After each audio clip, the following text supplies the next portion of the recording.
right. And with that was a couple of tunes from the Lotro soundtrack. Some Down Down to Goblin Town. And some Bridge of Kazadu. Some Dwarvish music. So welcome to the stream. It is Friday night. It's January 7th. It is just after 9 p.m. here where I live in Ontario, Canada. And we're going to continue where we left off last night. So we were working on the Moria epic storyline. But one thing I thought that would be kind of a cool way to lead off here is there's a session play. And this session play is basically called The Fall of Moria. It says, talk to Skigny and listen to the tale of the fall of Moria. Do not fail. Okay? So, kind of an interesting lead in here for those of you who are into the lore. It's basically, you hear about what happened in Moria and, how the Balrog got freed and what that was all about. This actually lets you kind of live it, be part of it with your character. So we're going to start off the stream with that. And then we're going to work our way over to the Chamber of the Crossroads, where we do have Chapter 9 in that book. And then we're going to start Volume 4. So Book 4. Volume 2, Book 4, Chapter 1 will be the kickoff for the rest of the stream. So we'll see how far we get after that. There's another play, not a session play, but there's an instance at the end of that. So let's start this. It actually logs you out of your main account when you do these session plays. It's kind of cool because you play as a new character. So in this one we play as Nafni. Nafni, a level 60 dwarf.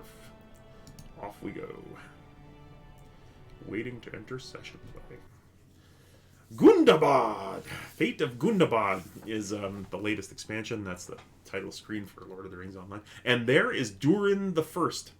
So he is the original, I believe it's Durin the First. I could be wrong. I could be corrected in that lore, but that is King Durin. The dwarves delved. Little did they know what darkness truly lay in the deep places of the Misty Mountains. But Durin would not be dissuaded. Alas, what sorrow and shadows would come to Moria. Okay, so here we go. This is Moria before the orcs took it over. So they kind of redid it. And you can really see, like, this is also before the scene in The Lord of the Rings, the movie. This is what Khazad-dûm was imagined to be before the Balrog came and before the orcs took it over. So you've got all these wonderful pillars, dwarf doors, all over the place. It's what a great experience. You got like magma in the hall, but it's framed so beautifully by this ramp and the craftsmanship. So it's back and forth a little bit at first. Anyway, if I haven't said it before, welcome to the stream, and we're happy to have you. So Sverri here is going to start this off. Let's see here. No, it's Durin the Sixth. Okay, so that's who we're talking to. There thou art, Nafni. Where hast thou been? Well, I've been playing on my elf here. Lord Durin has been asking for thee. The elf delegates from Lothlorien are soon due, and he has some business to which he wants thee to attend to before they arrive. So he sits on his throne. So off we go. So in this session play, you play as a champ. Oh, he's got a speed boost. Well, this is new. I think they added that. I didn't have a speed boost before. Oh, these modern gamers, they don't know the struggle. No, that's actually really neat. Yeah, you get a speed boost because this is... Whoa, look at me go! This is the fastest dwarf you'll ever see. Oh my goodness, look at him go! Alright, wow. Oh, that's cool. What's the cooldown on it? Oh, it lasts 30 seconds and the cooldown's 30 seconds. Oh my goodness, okay, so it just gets you boogieing through this a lot quicker. So here's Durin. Nafni, my friend, I was hoping to speak with thee before the party from the Elf Woods arrived. I will only take a moment, so what would you like, me king? Thank thee for coming, Nafni. The delegation of elves will be here very soon, and I had hoped to ask thee something. We have not had as many dealings with the elves as we once did, and it is my hope that this meeting will rekindle the old friendships. The glory and wealth of Khazad-dûm is limitless, even if Mithril is becoming more scarce by the year, but with the aid of the elves we might delve even further afield. We must look to the future. It is to that end that I wish to make a gift to my son, Nine, for he will be king when I am gone, though it may not be for many, many years to come. So speak to Melkoff Stonecarver on the western side of the hall about making a statue for my son. It will stand in this throne room when the time of his kingship is nigh. All right, so off to talk to Mill. So in the previous, this was Nafni's speed. This was the top speed. So are you seeing this, Rose Garden? You see the majesty of Kazadu before the Balrog came? I mean, this is the coolest thing. If you like dwarves, this is the big one. This place was so huge, even Gimli was baffled. So, Melkov Stonecarver. Nafni, hello, hello. It's an honor to speak with one held so highly in my lord's esteem. So you describe the statue Durin wishes Melkov to make for 9. It will be done, friend Nafni, with all haste, but not so quickly that the product suffers. Dwarven craftsmanship. It will capture young Nine's lordly countenance, and were he to stand very still, no dwarf in Khazad-dûm could tell the difference. Please tell my lord Durin that I will begin right away. Alright. Let's use the speed boost. Watch the speed. Whoa! Just had my morning coffee, and energy drink, and vitamin B50 all in one. Oh boy, alright. Okay, so I'm back. Thank thee, Nafni. Melkov is an unparalleled artist whose works will always have the renown for their place within Khazad-dûm. Go to Sverri at the front gate of the throne room and await the delegates from Lorien. My son will be escorting them hither. Alright, so off we go. We still have that speed boost. 2 seconds, 1 second. But then it's done, and you can hit it again. Alright, this is amazing. So yet another change Standing Stone Games has made to make things a little more expedited and I guess take away a little of the grind part. You know, running back and forth at slow speed. So, as Very said, the elves are nearly here, Nafni, escorted by Nine, son of Durin. They will surely be impressed by the majesty of Durin's halls, but let us not reveal our pride. The way of the dwarf is to be humble before his guests, Nafni, as thou dost know well.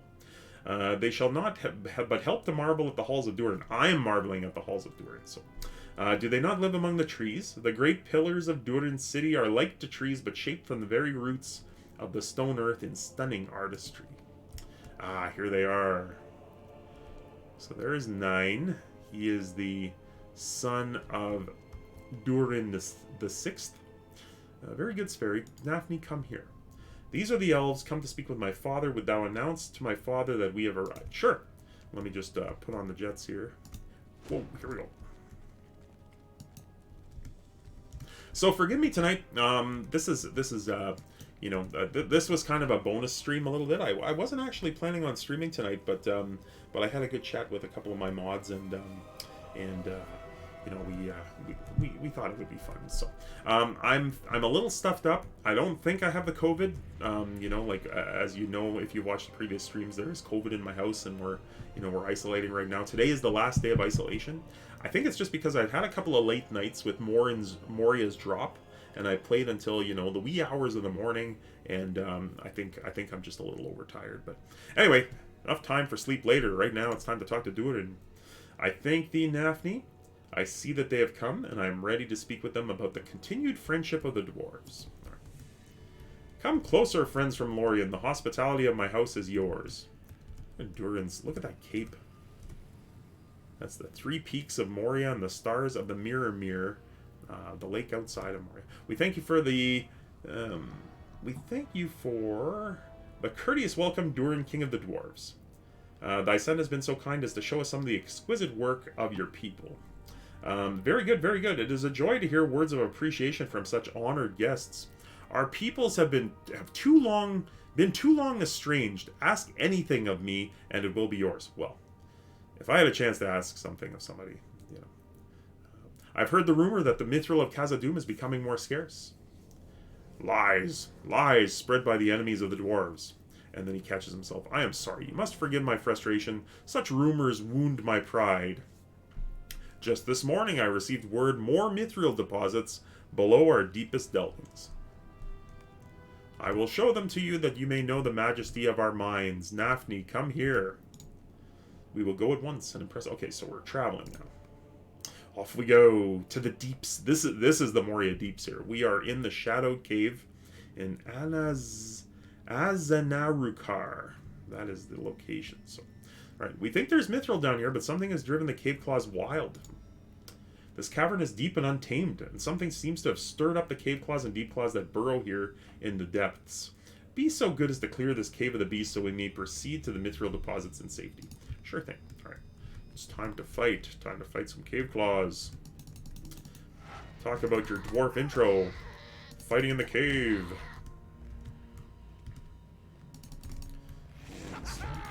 I don't see... I think one thing that they took away, though... Maybe they just changed this, because now it seems like the cave claws have a lot less morale. And, you used to have to use it, like, use a parry... I guess a parry reaction. And trigger a bleed. And that was the only way to get these things down quickly, so... But they made a few changes, so this is kind of neat. This is the first time I play through this session play in probably the better part of 3 years, so it's all new to me. Give him the boot. Give him the shield. So this is the Guardian class, actually. This isn't even the Champion. The Champion is in the instance that we're going to run right after this. It's the epic storyline, so that one's such a great one. I really love that. I'm really looking forward to showing that one off to you. We cannot get out. We cannot get out. Drums. Drums in the deep. Le Champion. Yes, it is Le Champion. Le Champion will be in that next instance. One of these times I'm going to have to wear my Le Champion shirt. Had one made. So Basilla, my partner in crime here, my significant other, she has... a crafting machine, and with it she makes all kinds of wondrous things. I'm sure some of you have heard of it. It's called a cricket, and she can make anything with like logos or designs, and you know, she loves to craft with it. And one of the things that she does with it is she puts vinyl on t-shirts, and she can make pretty much any logo with any font, so it's pretty cool. I can pretty much say, hey, I'd like a Steely Dad shirt. You know, can you make one? And she's like, yeah, sure. Have you got a shirt? And then that's it. Just leave it to her. So very good, my friend. Now we will show the elves the great bounty of Mithril that still lies beneath Kazadu. Alright. So let's follow King Durin, he of the purple. This way, my lord. My team found Mithril down this passage. It's all good, right? Nothing to be afraid of. And Grognak. I also have a Grognak shirt. She made my Conan shirt. She made my Le Champion. This shirt that I'm wearing, this all who wander are not lost. That was a Christmas present for my son. So it was not one of the crafted ones, but it's very Lotro appropriate. Hey, all right. Got some banter going on there. All right, so that did it. We're through. We're through the wall. And what manner of beast? Yeah, there she is, folks. Shadow and flame. It is a monstrous, monstrous creature, the Balrog of Moria. And you'll be able to see just how monstrous it is. I mean, if you play a character, you know, elves are just a bit taller than dwarves. Dwarves are just a bit taller than hobbits. But you'll see, because you got to give old Durin the 6th credit here. He's a brave soul. Look at him go up and just, it's like, for Frodo or Leroy Jenkins, whichever you prefer.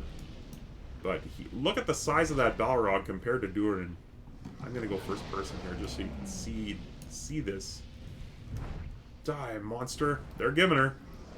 Dwarves hacking with their axes. Balrog takes a swipe. Oh, there goes a hoof, and down goes Durin. And down goes the miner. And now it's coming for me. Oh boy. Oh, it's starting to burn me. I need to run. I need to run. I do not have permission to use that. It's still coming. It's still coming. Suddenly the wall collapses. The way out is clear. The elves and everybody are here. Run, run! I know, Rose Garden, isn't that awesome? Isn't that an awesome scene? That they actually, like, show you? You hear about it so often, you know. The dwarves diddled too greedily and too deep. But then you get to actually see it. That's some cool stuff there. Doom upon the halls of the dwarves. What was that terror? I have never seen its like. It is a terror from another age, a Balrog of Morgoth. 1,000 curses on the greed of dwarves. It should be slumbering still. And what of the fabled courage of the elves? I did not see thee stand against the shadow. Well, it's a good thing you're at 2,000 points, Rose Garden, because it's almost time for a riddle. I just want to make sure Swimmeroo is back so he can get in on this. I shall warn the Sylvan Elves to flee ere this evil spills from thy gates. So the Balrog's still coming. I'm going to talk tonight. We must retreat. We have no other option, but I swear on my father's name that I shall slay this Balrog, this ancient evil, this horror from a distant age. Swimmeroo is here. Okay. Khazad-dûm will not fall. Well, I'm sorry to say.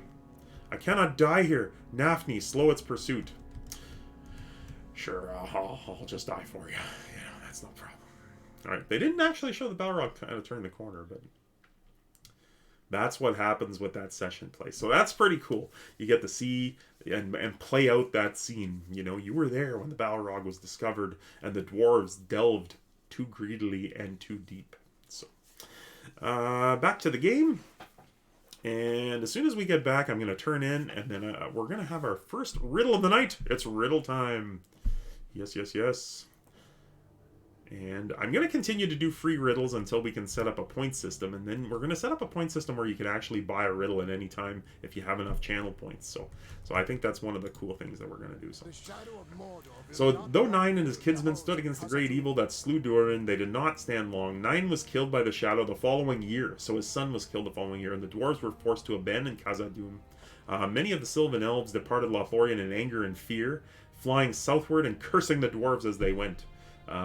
So thank you for listening to this tale. You see the importance of the expedition to my people. So perfect. Okay, so let me just get to the horse here. Now we're going. Oh, there's Ambor. Kin member. Gonna leave to him. And we are going to the Chamber of the Crossroads. Okay, and while we go, here's the riddle. This is a tough one. Okay, I chose a couple that are going to be tough tonight. So no Googling. You're on your honor here in Steely Dad's stream. No Googling, but give this one a try, and you know they're not easy. I will say they're not easy. So, okay, riddle number 1. Whoever makes it tells it not. Whoever takes it knows it not, and whoever knows it wants it not. What am I? It's right in here. I just ran into Floyd and DeWitt and Moria like, holy hell. I gotta tell Chris. Then I see you like it. Alright, so I'm just gonna respond to my friend here.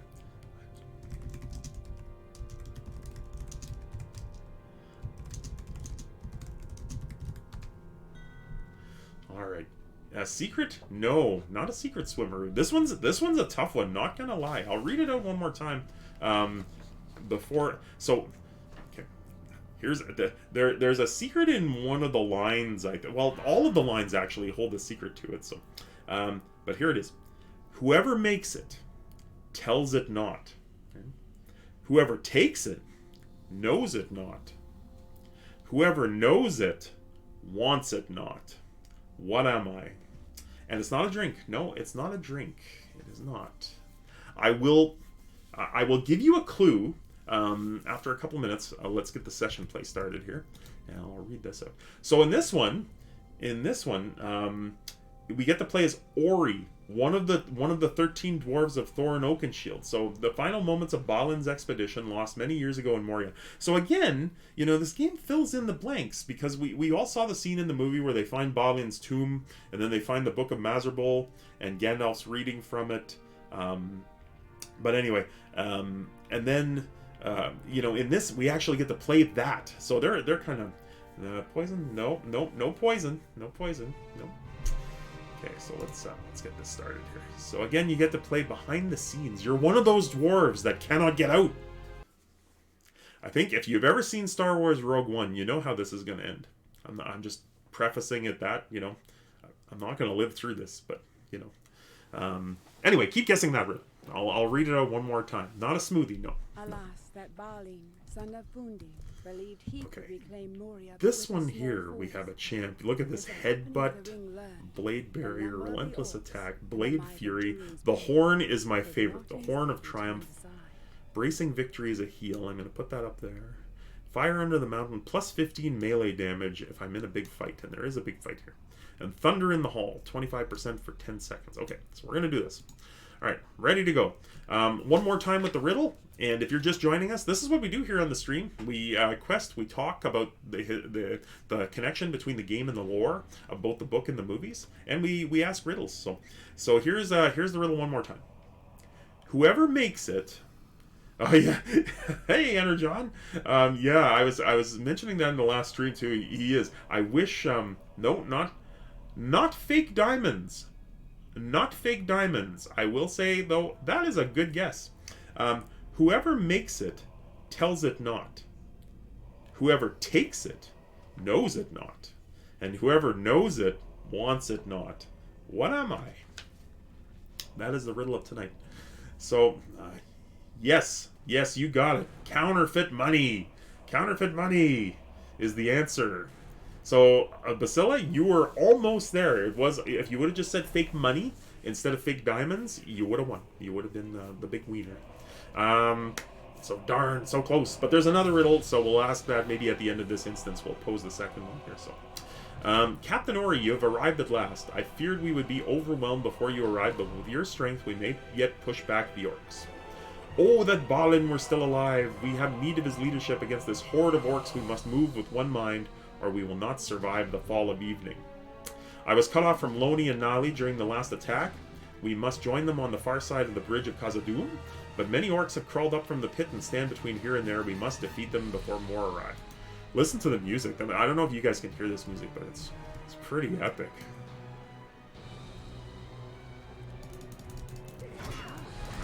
So I'm not gonna... Ori is just a monster. Now, one of the secrets to this is one of my favorite attacks is this horn, okay? If you blow the horn, I'll wait until I'm not on the bridge anymore, because the horn can wreck this instance. If I were to say, for example, use the horn here, I would be blowing people right off the bridge, and and then it would bug the instance, and I'd be waiting for that one orc. I don't know if they ever fixed that. That used to be a known bug. But, anyway, yeah. So I'm going to just wait till I get... There's plenty of orcs to slay here. The Bridge of Kazadu. So we just crossed the bridge. So this was the bridge. And this is a little sneak preview of the second hall. Look at those trees. They are holding up the ceiling. They are stone trees. And that is what the second hall looks like. And this is the first hall, actually. This is the just before you leave Kazadu, this is the way out of the Lothlorien side. So... Okay, take that at last. Alright. Things are not well, Captain. There's no end to the creatures. For every orc we cleave, 2 more spring from the darkness. Still, we dwarves of Khazad-dûm, we will not let these orcs drive us from the halls. Alright. And Loni says, were we wrong to come back to Khazad-dûm? Well, with Balin slain, this endeavor seems ready to fail. The orcs are too many. No, we will stand. I will die a dwarf. Let none call Loni coward. I'm not going to call him a coward. Far said, we are decided then, one last glorious stand against the orcs. I weep that none will sing of it, but I'm glad that I will have such honorable and dependable dwarves by my side in its making. And the Rose Garden has hosted me with a viewer. Yeah, thanks Rose Garden, appreciate that. So here we go. And this is just a... There's the horn! Alright, so you'll see me use that quite often. It's got a cooldown, but it's just one of my favorite skills. And I really wish the in-game champion could actually use this horn. And champions do get a horn, but instead of blowing people all over the place, it just creates a stun. Look at this dwarf, just dwarviness here. I think I'm gonna click this here because I think I'm gonna. And there's another horn. Take that! Oh, there's a new meaning to blow your opponent away. One big toot on that horn, and you're gonna be sounding a lot like a ManBearJ stream. Just a little plug for ManBearJ. My friend was streaming earlier today, and they had an event on that stream, and I was a big fan of it. He actually was playing Among Us, the game with the where there's a traitor in the party, and I know of it. I know Swimmeroo plays it, and I know now that Rose Garden plays it, but I'm there. Horn time. All right. Alright, we are turning the tide against them. Forward, forward, off we go. Climbing up the stairs now. So, really fun thing on his stream, and he'll be playing some Lotro. So, for those of you who don't know, I'm playing on the Treebeard server in Lord of the Rings Online. It is the legendary server with the level cap that just raised from 50 to 60. So that we're into Moria now, obviously. And this is part of the Moria epic storyline. Here comes a horn. Oh, 2 of them, and I killed one, actually, with that horn blast. This guy, how did you survive that horn? I've been hornswoggled by my own horn. So, yeah, fun stuff with that game. And so, yes, we're on the Treebeard server. Level cap just went up to 50. It's a legendary server. So, it only dropped 3 days ago, Moria, as the Moria expansion. So, so many new things to do, so many instances to run. Hold, Captain. Something is not right here, I'll say. I do not like this, Captain. Some shadow lies ahead. See how my hands tremble, and I have never quailed before any foe. A great evil waits down this passage, worse than all the evils we have seen this day. I do not think we can face this thing. We must retreat. We must fall back. We must escape across the bridge. Yeah, because look what's coming. And a couple of Moria trolls over there. Armored cave troll. Durin's Bane. We're out. I hate to turn tail and run, but sometimes discretion is the better part of Valley. Menberger, how's my friend? How's my friend doing? Late night tonight, my friend. Hey, Steely and Steely Gang. It's a late night in the UK. And no, you're not online. So you are doing something different tonight. You're not playing the old Lotro tonight. Made good progress on your bear. Good stuff.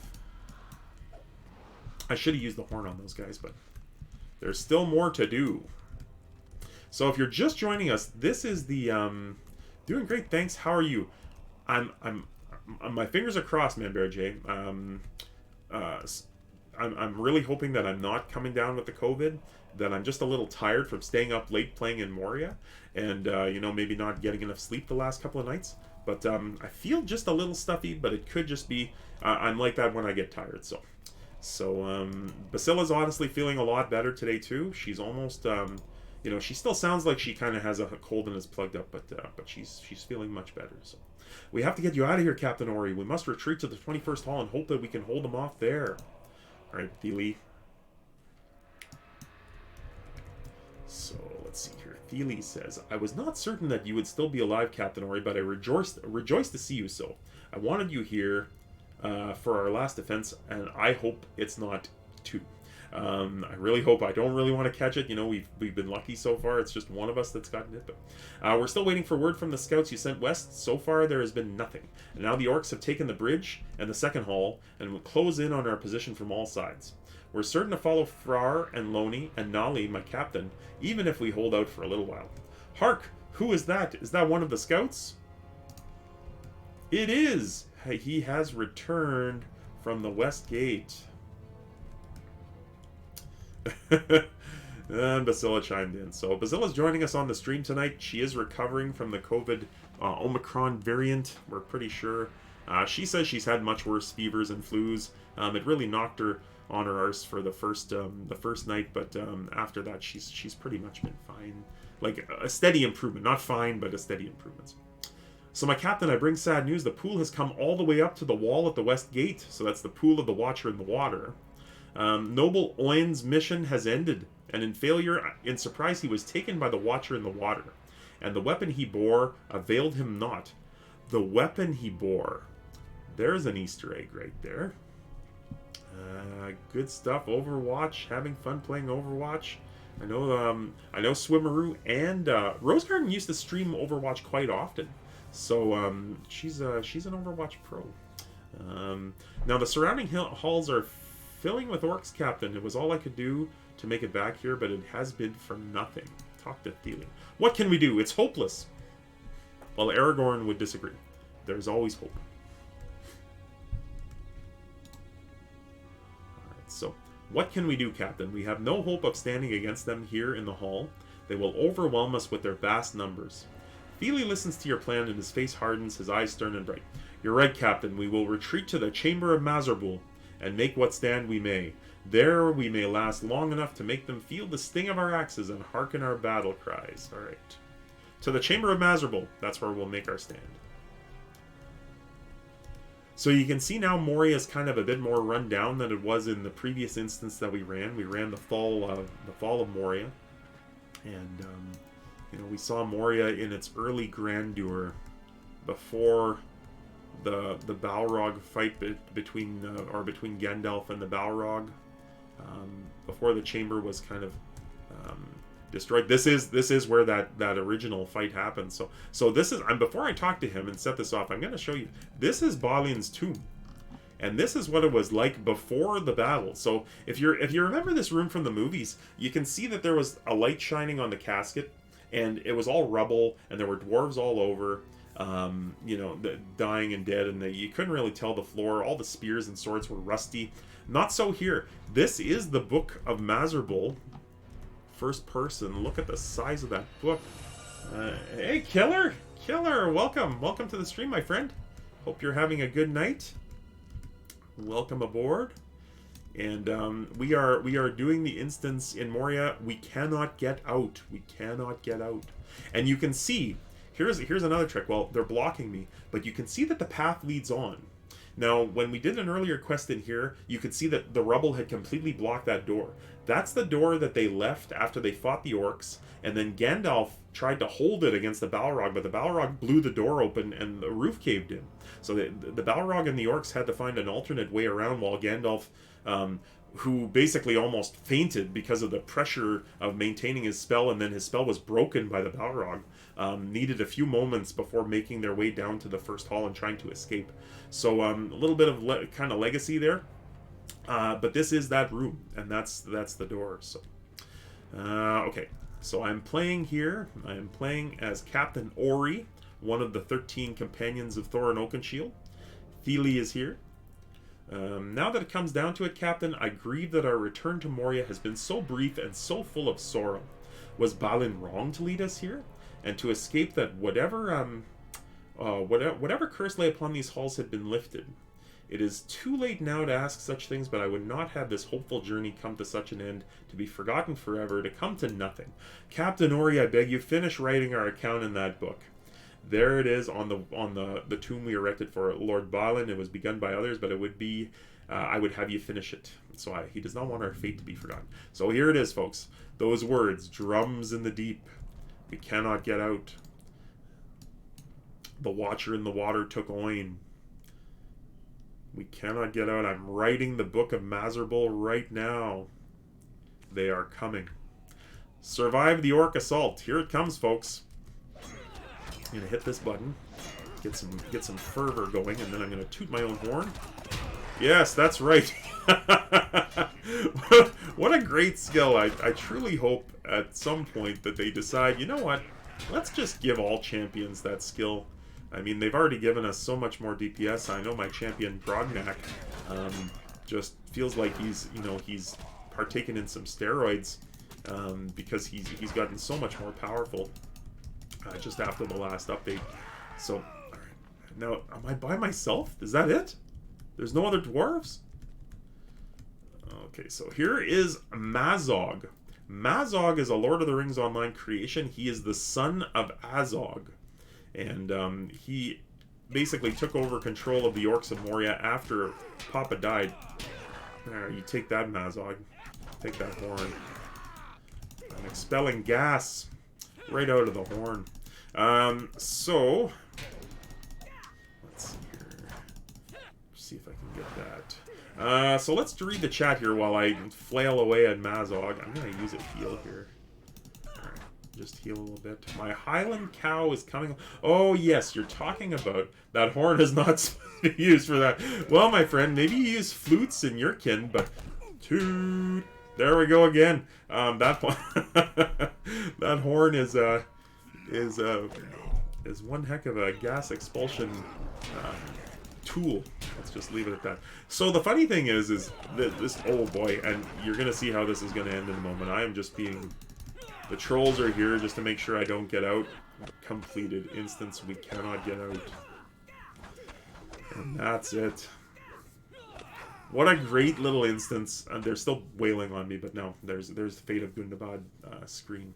So so that ends book 3. So what a sad tale, but what an awesome thing to find in a game. I mean, you know, a lot of, as I mentioned in an earlier stream, a lot of the action in Lord of the Rings Online kind of takes place behind the scenes. At this point in the story, we are hot on the heels of the Fellowship. We're going to get caught up with the Fellowship by the end of the Mines of Moria expansion, because it includes Lothlorien. So so that's pretty neat. Oh, Ambor's here. I waved to him. Ambor has a slug. I didn't even know you could get a slug for a pet. That's kind of grotesque, but I don't know. Maybe some people like bugs. Oh, he just leveled up too. All right, I'm gonna cheer him.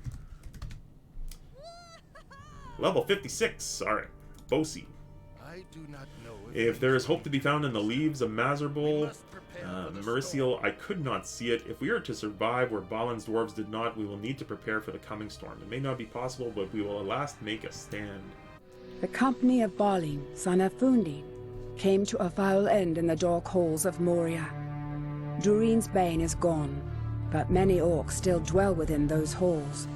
Can the returning dwarves maintain their hold? The orcs prepare for war, and the dwarves must do the same. Broger. I love that little dwarf. We must make the Chamber of the Crossroads ready for war.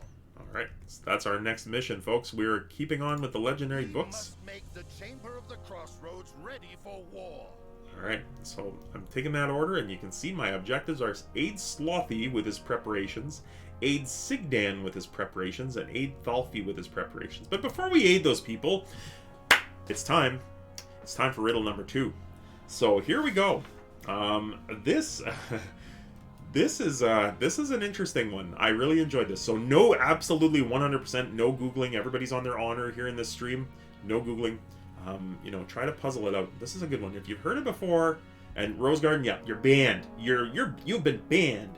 Not from the Mickey Mouse Clubhouse, but from answering this riddle, because you already got one tonight. And let's just kind of, you know, let's just kind of spread the wealth here. I like big buffs. Just walked by. I wonder if he knew me once upon a time. My captain was called I Like Big Buffs and I Cannot Lie. His last name was And I Cannot Lie, back on the Gladden server once upon a time. Any of my old friends who remember that character, he was a popular one. So, all right, riddle number 2. Without any further ado, I take what you receive and surrender it all by lowering my flag. What am I?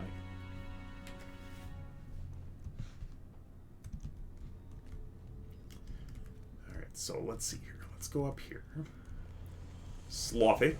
This is kind of a simple one, but it can be baffling, you know. And now I know the answer, so it's you know, I'm kind of like, that's pretty neat. I thought it was a good riddle, but Slothy. Perhaps soon we will toast our victory against the orcs of Moria. Okay, so I have to go talk to Thorgeir. He is leaving Moria. Take what you receive. The taxman. No, sir. No, Manbear Jade. That is not the correct answer. But I will say that's a fair guess, but I'm not going to mislead or say, you know, like it's a strong guess, you're close. It is not. I will reread the riddle shortly, though. So this guy's outside of the doors of Durin, so we have to actually leave the mines and go talk to him. So, let's see, who's that over there? Is that Canalaith? I'll wave to him. Hey, Canalaith. Alright, now on this side we have... this side here, we have this guy standing there. The red cross is standing right on. If we are to fight Mithril in Kazadu, we will first have to deal with the orcs. Okay, so talk to Spore. He's just outside of the Chamber of the Crossroads. He's an easy one. He's kind of a scout. So, and the last one, before I repeat that riddle, is Thalfi.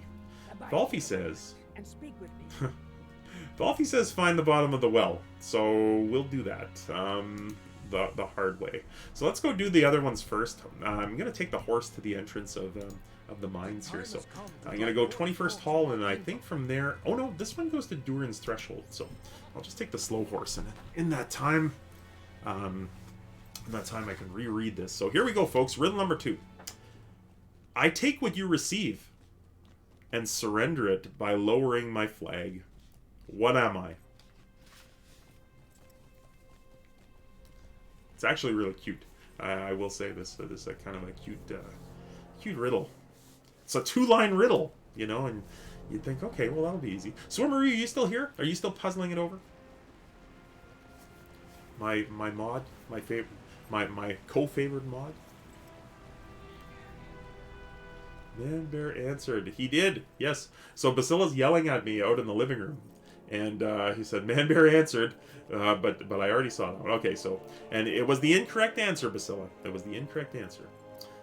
Well, he kind of has to be the Rose Garden. I'm sorry. You know, you're right up there though. As far as mods go, I think you may be my favorite. Like if I'm liking the job, you know, then I'm a Rose Garden fan.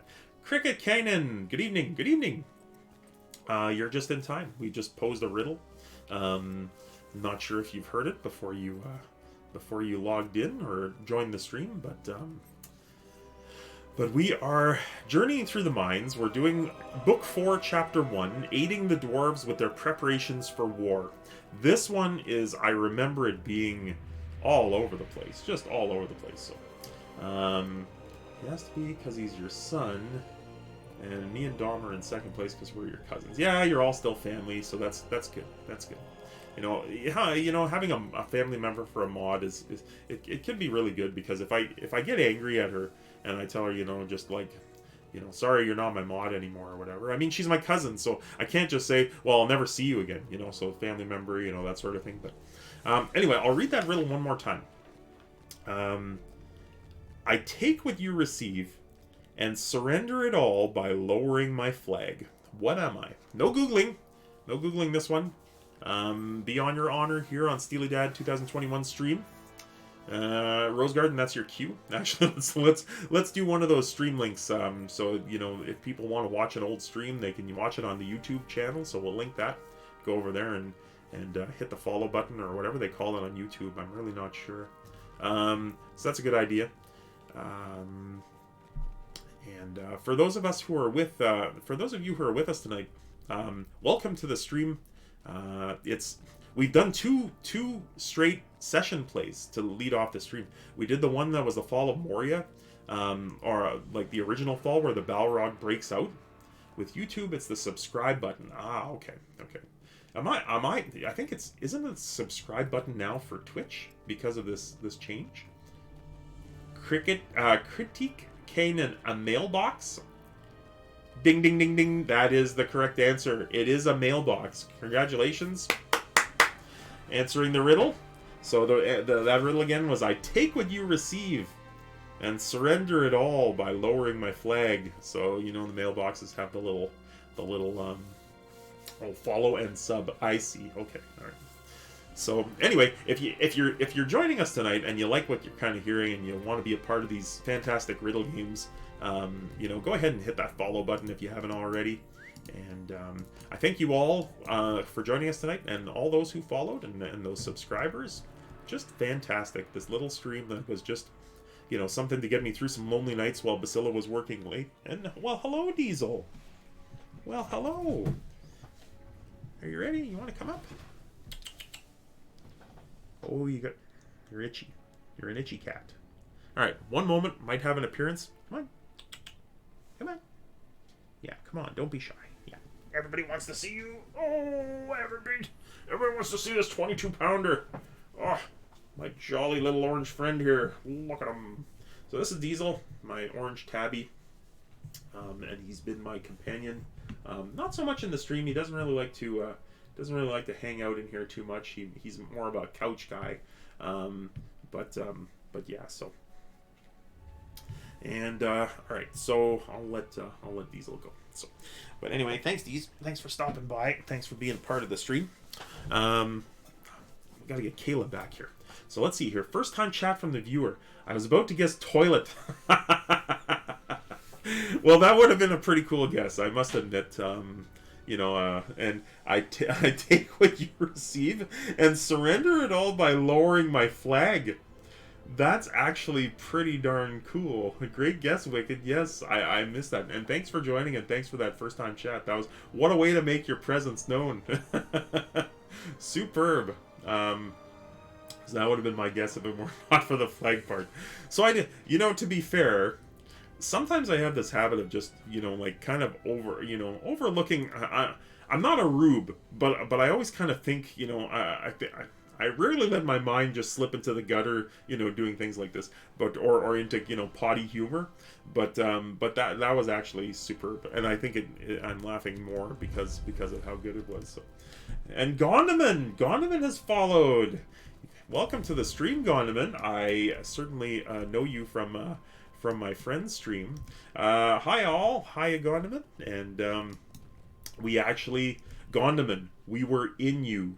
Gondaman, earlier this evening I was playing with Swimmeroo, and I was playing with the Rose Garden, and we play a trio of dwarves, and we just hit level 10 tonight, level 10.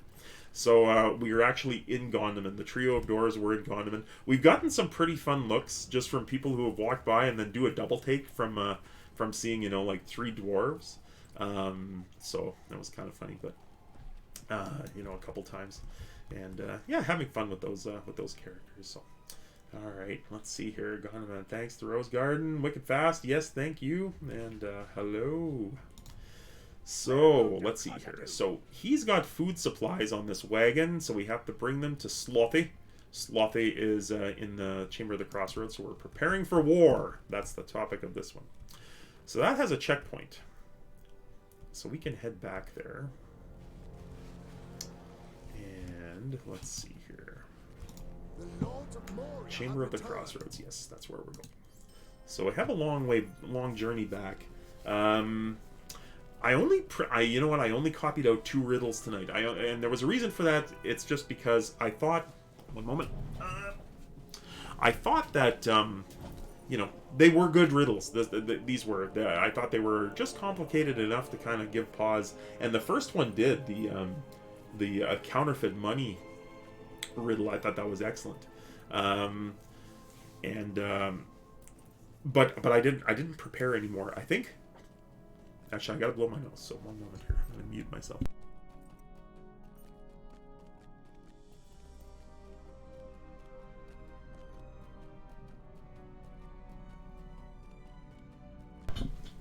Just hope I'm not catching the COVID. That's fingers crossed. We have COVID in the house currently, but and for those who I don't know if anybody on the stream has had it, but I've been a first-hand witness, and this is one of those where it's never happened to me, but I've now can say that I've lived with a COVID victim, and this variant, it was a little scary on that first day because she really, me too, take care of yourself, yes, so this variant, Gondaman and the rest of you, it really was, like I said, it was scary. I didn't know what to expect because it still is COVID-19, and it, this is a virus that's killed several people. But I think this variant hits like a flu. You've got fever, it knocks you out. It just makes you want to sleep and rest and do nothing. And sore throat. Her throat was so sore, and stuffy nose, and the whole thing. And then it was like one whole day of that. 24 hours of that, and then it was almost like, okay, you're slowly gonna get better. So she's been eating, she's been drinking, she's and she sounds and she looks a lot better than she did. So my brother's family just got COVID as well, and yeah, this variant. I live in Canada, and in our province, Ontario, the health, I guess the Minister of Health has said that if you go outside. If you go anywhere, basically this variant is so transmissible, it's more so than any other variant or the original virus. So the chances are pretty good that you're going to catch it. And we were talking about at Christmas how we had about 500 cases, between 400 and 500 cases a day. We were down to in the entire province, and Ontario's a fair-sized province for Canada anyway, and. you know, like basically 1/3 of our population, I think, is in this province. But so we went from 500 to 15,000 a day. 15,000 new cases from 500. You know, that's an unbelievable multiplier there. So, and that just, but not a lot of hospitalizations. And I think, you know, of course, there's just no room. But that is, yes, like it's just unbelievable how many cases there are, and they've shut down our province again, where you can't eat out, you can't go for takeout anywhere, or sorry, you can't go dine in. You can take out, but you can't dine in. You can check out anytime you want, but you can never leave. No, so here's Spore. Let's accompany Spore on his patrol. You know, some of these names of these dwarves in here are pretty interesting. You've got Spore. You've got Rink. Rink was one of my favorites because I do like. I have some background. I used to work at a hockey rink, so it's always like I'm working at the rink. Right, so we've accompanied Spore on his patrol. That's 2.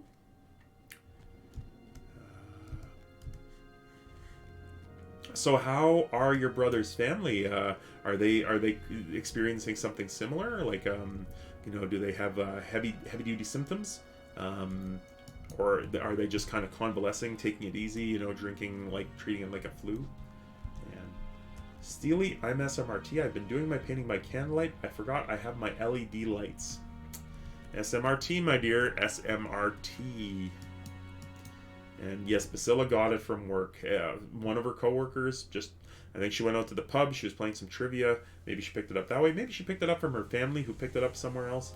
But she, just to show you how transmissible it was, my Basila works in a group home. She's actually like a personal support worker for 3 people who requires a support, and the whole house has now had COVID. So you know, like it started off with just that one person and one resident, and then another resident got it, then Basila got it, and now everybody's got it. So yeah, I think they're just resting at home right now. Not too bad of symptoms. Yeah, it seems like proper rest, and just, you know, don't do anything. Just let your body fight it off. We all have our boosters. We've had, you know, booster number 1, booster, or you know, vaccination number 1, number 2, and the booster, and no dice for fighting that off. So. Or have we had the booster? I don't even think I've had a booster yet. January 1st was when I was eligible, so... Okay, so Signan says... Dwarves must fight for dwarves. Dwarves must fight for dwarves, yes. So scouting the approaches. You did well, and I'm pleased you were there with Spore. Okay, good stuff. So we helped scouting. Find the bottom of the well. Well, here we go. I'm about to... It's the deep breath before the plunge. Now, I will make this fancy because it just wouldn't be fun. Which server are you on? I am on Treebeard, the same server as my friend Manbear J. One moment.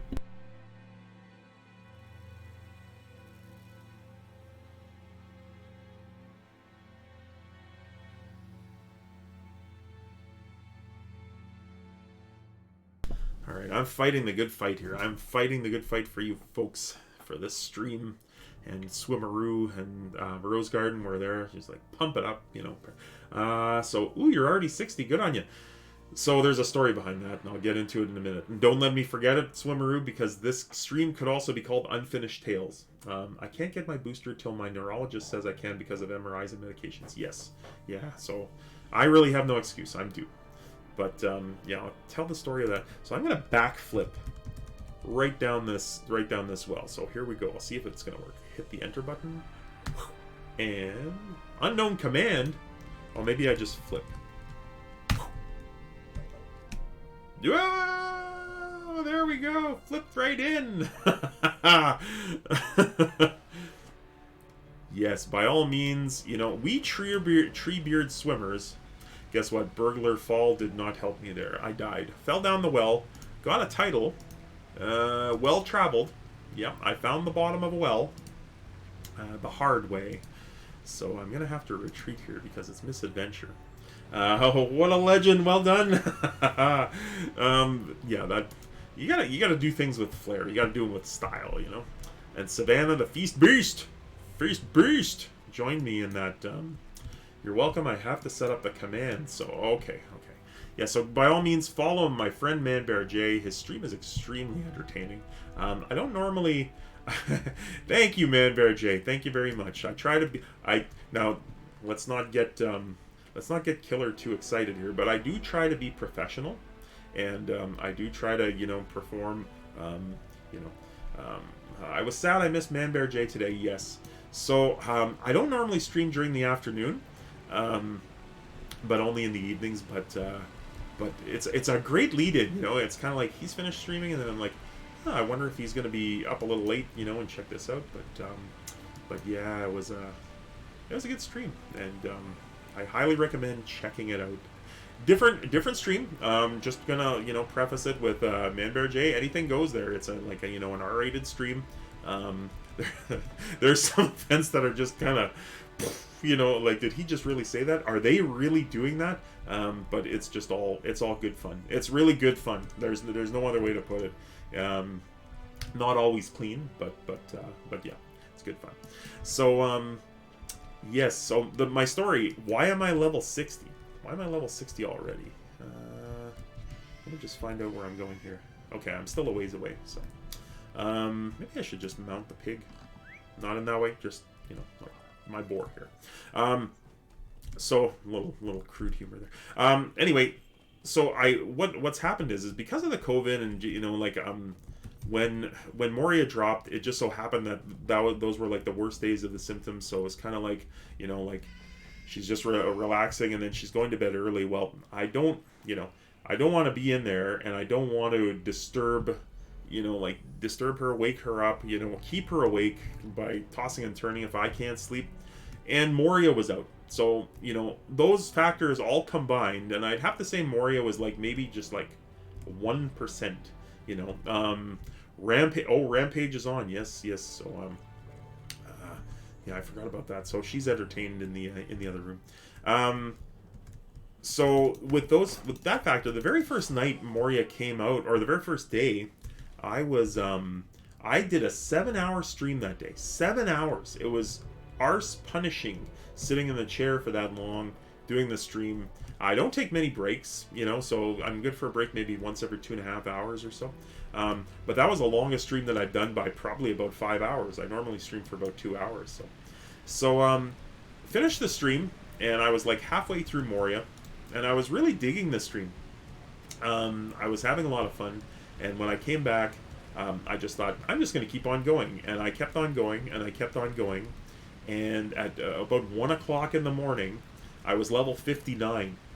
And it's like, do I go to bed? Do I stay up? Anyway, here's the bottom of the well. This is Melmar, fella from the bottom of the well here. So I'm just going to continue this, and I'll continue my story.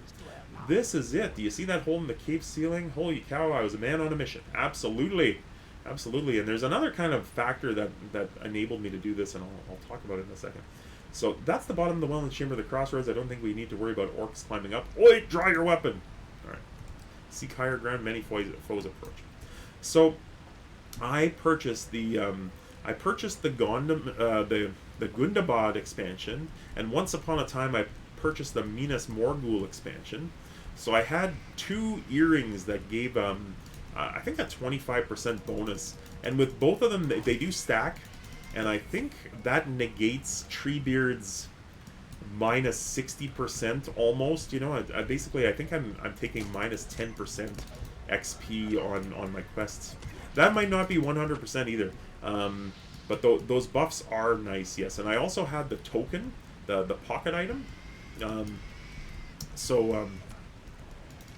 With those 3, I did not use any XP boosts. I didn't buy any blue bar. I didn't do anything. No 100%, no 200%. It was just old school Moria leveling. I just went from zone to zone, doing the quests, following the storyline. I never did the epic storyline, so maybe that's why I wasn't over level. Oh, look at this! I'm tripping out on this toad tongue here. It's getting ridiculous. Here comes a big one. So it was just a case of everywhere I went, the quests were white. It was just, everything was on level, so you have defended Melmar from his foes. Alright, good stuff. So I am going to Mithril coin to Thalfi just for stream expedition. Moria is so streamlined now, except for the book quests. It's really nice. Yes, I agree. And, you know, a lot of people don't notice either. It's brighter. They've turned up the gamma in Moria, so it's not quite as dark. Although, I found when I was in the Silvertine Lodes and a couple of other places, it got dark. Like, it was my little lamp being held up, but yeah, they did increase the gamma too because people were having a tough time seeing. So, all right, back we go. And let's see here. So here's Thalfi. He says, you say that Melmar found the bottom of the well and he's confident the orcs cannot climb it? Good news, good news. Talk to Bosi. Are we ready for war, Bosi? That was only chapter 1. You have indeed done as I asked, but now I can but hope that will be enough. The great delving at least is sufficiently at the ready. We were fortunate that Mazog has not yet made his move. So, we got a Cloak of the Crossroads here. I got a nice cloak from an instance today, so I'm not going to do that. I don't think I'm going to mess with my armor. I think everything's just fine. What does Slothy's hat look like? Oh, look at this. Rose Garden. It's a plume. It's a plume hat. This is Rose Garden's favorite hat in the game. One with a plume. And I'll take that hat. Yeah. The Heart of Fire must prepare for an attack. Okay, so dwarves that go to the Heart of Fire. Talk the Stothkel. Alright, so we have to go to the Hall of Fire. I am going to be doing this stream, I think just to expedite things, I'm just going to, zoom around with Mithril coins where I can. I just bought a bunch of them, so let us talk to Stothkel. So, zoom. Alright, and just like this, we're in the Heart of Fire. So this is the secret Moria Forge, where they found the axe Ziegelberg, and so let's see what Stothkel has to say. We will be ready for anything. Right on, Stothkel, I agree. So it's true then that the orcs are planning some great assault. I was afraid it was so. I don't need Bosie's recommendation. All right. We will be ready for anything. Aid Rink Stronghammer with his preparations. All right, I'm always happy to help Rink. I think maybe they have 2 characters that named Rink, or Rink found his way into the Heart of Fire from the Chamber of the Crossroads. But Wafi over here also has a quest. This is not actually part of the book, but it kind of goes hand in hand with it. Oh, this is actually. Chapter 3, Scavenging Weapons. Search piles of old weapons for usable materials. So this is the one that takes us all over Moria. We have to go looking at rubble piles, and they give you a nice list of where to go. So you can go Statue of Durin, Shadow of the Steppes, Tower in the Delving. All these places that have Hidden Overlook, Flame of the Maravale. A lot of stuff. A lot of places where you can find these. I know most of them, so I think I'm pretty confident that I can navigate. Now, is this Rink? There he is. All right. What does Rink have to say?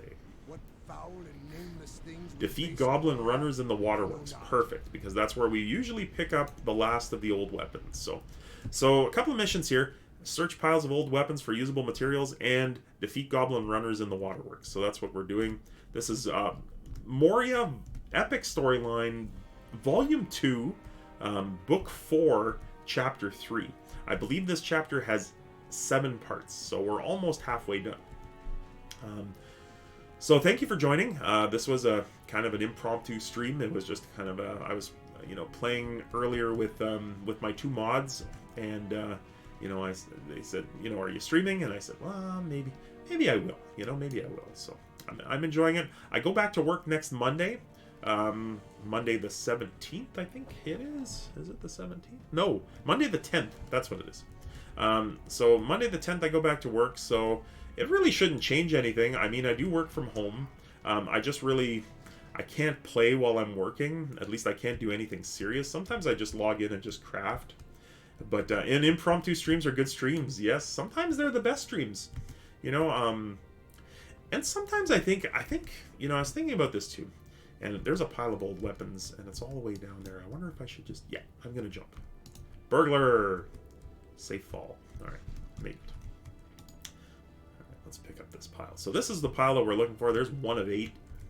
And I was thinking about this too. Sometimes you don't plan on things. Like, I was feeling kind of lousy yesterday. Just not having the greatest day. And then I started streaming, and it was like... this is great, I'm talking, I'm feeling better, and by the end of the stream, I was like, you know what, I feel a lot better. So that was a kind of a cool thing. My second thing I was saying is like, I've seen some streamers, and I've watched several, try to pick up some tips and whatnot, and I really believe that the most entertaining streamers, I realize that, everybody's human. Some things may appeal, sometimes it's nice to hear like a female voice kind of narrating things, and giving that edge to it. Or sometimes it's nice to hear someone with, like a deep baritone or an accent or something that kind of makes it stand out. But I believe that no matter what you do, no matter what accent you have, no matter, what skill level you have, I'm not claiming to be a pro by any means. I think this is my 14th stream, because I know that because I label them, before I do it. Otherwise, I probably have, forgotten. But I think this is 14. But one thing you can't hide is passion. If you're passionate about what you're streaming about, if you like the subject matter, like, I noticed that my colleague here, he asked people in his stream, do you play Lotro? That's like one of the first questions that he asks. And another one is do you like Lord of the Rings? And I honestly believe that liking the Lord of the Rings, if you like the Lord of the Rings, you've already got one foot in the door. It's really easy to get lost in the awesomeness of this game when you're I'm going to go north actually first because I'm going to finish down here. It's really easy to get lost in the lore of this game if you're a fan, but passion conveys itself. You can tell when someone likes what they're doing and is having fun doing it, and is chatting it up and whatnot. So I know for one fact that I do talk quite often. Passion matters so much more than things like skill. I do believe that. I do believe you can make up for some lacks of skills as long as you believe strongly in what you're doing and you're trying. For sure, it's hard not to enjoy Lotro if you like Lord of the Rings. Absolutely. I mean, I know some people don't like hobbits. Some people in this game, on this server, they pound hobbits relentlessly. They're like, bloody hobbits are all over the place, whatever. I think it's worth, the very first time you come in here, it's worth questing in the Shire. Because no other place in Lord of the Rings Online, except for maybe this mine, really captures the spirit of Tolkien more than the Shire. Even the Rivendell. Steely's voice has always been calming for me, and I've had friends who I've stream rated with me, and they tell me the same thing. Well, thank you, Rose Garden. Thank you very much. The old voice isn't a top notch though tonight, ladies and gentlemen. I'm not going to make any excuses. It's. I guess a few consecutive days of streaming may have taken their toll, or it could just be that I'm tired and I'm a little on the worn down side, so I'm vulnerable. Now, where am I going? Steely is very passionate about the game, no doubt about that. Well, thank you, Manbear J. I really hope that comes across because sometimes I know I kind of get on tangents and I have unfinished tales, but it's honestly because I do have a deep love for the game. It is only the second MMO I ever played. I never played. I'm not going to the first hall. I'm going to the Durin's Threshold. Liking your stream, it's pretty chill, and the lore of the movies as well. And yeah, and it's just I played Pirates of the Caribbean online. So that was another game I was actually quite passionate about because I love the movies, especially since when that game came out, I think there was only the one movie. I think there was just the original Pirates, maybe the second one as well. But they didn't create Davy Jones, and they didn't create, Barbossa's in the game, but anyway, that game was owned by Disney. That was my first MMO, and oh god, I remember you, Dom, and Papa Rose playing that. Yes. And that was a lot of fun. It was very simple, it was kind of like a beginner MMO, and but it's really, it was a lot of fun. And from there, I went to Lotro. So, and it's a shame that game actually closed, Pirates of the Caribbean Online. But I think Disney just realized what a bit of a poop show, sometimes the community can make a game if the community turns toxic. And we'll get into that in a second. But this community is, especially on Treebeard, this is anything but. So let's see here. Critic says, Manbear J, I found here from a whim from a random Lotro search on Twitch, and it was passion that kept me here. No one knows that much or cares that much without passion. Absolutely. Thank you very much for that compliment. I appreciate that. I appreciate those words. So I will say, for sure, he's putting on some great streaks. You guys are just over the top. I need to have some kind of like blush button or something. So, but on a more serious note, this game and this server, Treebeard here, has one of the best communities. I've been playing this game for almost 14 years. I bought the game when it came out. I didn't start blush emote when.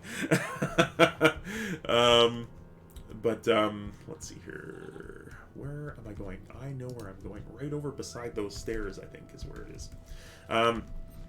So when I've been playing for almost 14 years, and I've been on several different servers. I've been on European servers as well. I think I visited a friend of mine who was playing on Evernight, and all I wanted to do is, it was an old friend, and I know that's where he moved when some of the servers disappeared, like Dwarves, when they got kind of condensed. And I leveled the character to 50 over there, and I finally found him, and we just had a real good chat all day long, and then said goodbyes. I think, you know what? I think I missed it. I did. Where could it be? Is it somewhere around here? I thought it was right next to a set of stairs. Where are we here? Let me hit the delete button. No, not there. Okay, can I jump off? I can. All right, let's try this. There it is. Look at that. I fell right on top of it. All right, so we have another set of weapons here. So let's see here. Where was I? Yes, so Treebeard. So there's world chat in every server, and like I said, I started off a long time ago on Silverload server. Then I switched to I made so many switches. Landreval. There was a server that started with an M that I was on for a while. Then I moved to Gladden, and from there I think we all went to Dwarodelf, and then I went to Crick Hollow. Then I went back to is that the blush emote, Rose Garden? And then I kind of went into retirement after Crick Hollow because I had an interesting experience with a kin member, and it was kind of unpleasant, and it really kind of turned me off because here's an example of maybe a bad kin or like a kind of bad leadership, but I'll tell that story another time. I don't really. The point is Treebeard is great. Okay, that's where I'm kind of getting to. I'm ending up at is this server is special, and I really enjoy playing here. I must say I started my character when the server first came out. I was a day one player. I believe it was June the 30th, possibly. Can't remember the exact first date, but and I joined the server, I guess, and it was right at a very difficult part. We lost someone in our family, so I got playing because I was all excited to play on this legendary server. I'm lost in this area again. For those of you who watched the stream last night, I was lost last night too, but teasing us with the kin story. Yes, okay, thank you. Unfinished tales. I think it's more about finding the right kin. Shivani's Epitome, welcome, my friend. Welcome to the stream. Thanks for your chat. And that is true. That is very true. But I think it seems like all of the kins on this server, even there's a raiding kin called Organized Chaos, and they're kind of the server, they're the raiding kin. They really wanted to get a lot of the server firsts, but if you watch their I've watched a couple of their videos, and honestly, they just sound like a bunch of fools kind of enjoying each other's company and getting stuff done. So, it's getting tough to breathe. Let's see here. Am I going here? No, it's around the other side. That's what it is. So even them, they talk in world chat, and they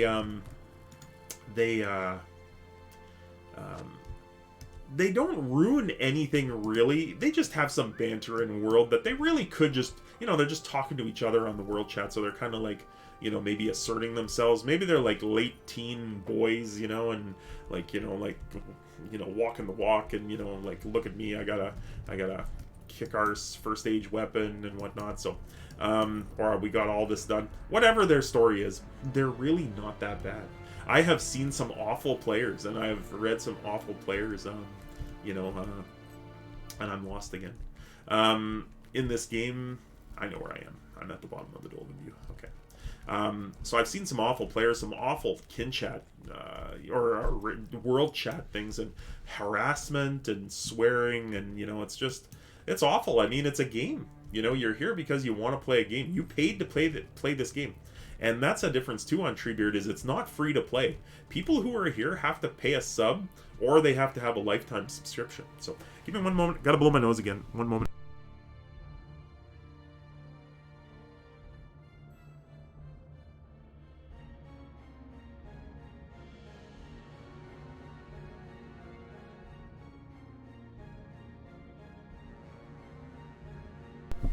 Alright, I think that's better.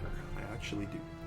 So, so if you want to be here, then you know, like, a lot of people are showing it. They actually want to be here. They want to, they want to have fun. They want to, you know, they don't harass. I have seen very little harassment on this server, and it seems like we've got some very big kinships on the server. Like, there's 3 or 4, you know, huge kinships, and then there's a couple of smaller ones, and then there's some medium size, but the kinships even work together.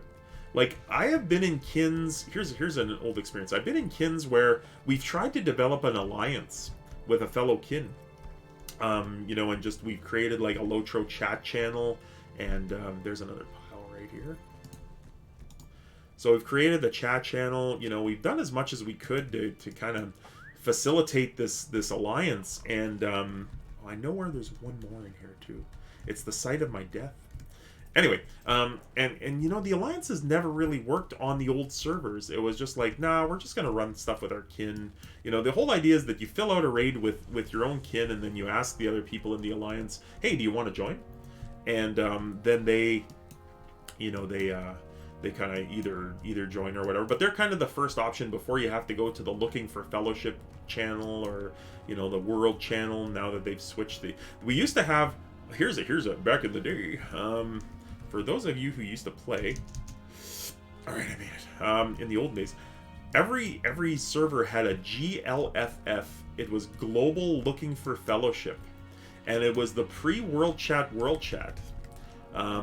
It was a player-created channel, so it wasn't actually created by you know, the Turbine at the time. It was actually you know, somebody joined the channel, but I remember almost all the servers that I played on had the GLFF, and oh my goodness, there were just so much drama on that channel that I, you know, I'm glad I don't remember much of it, because I don't think it was really worthwhile remembering, but I turn the channel off quite often. It was one of the first things I do when I roll a character, is just turn that channel off.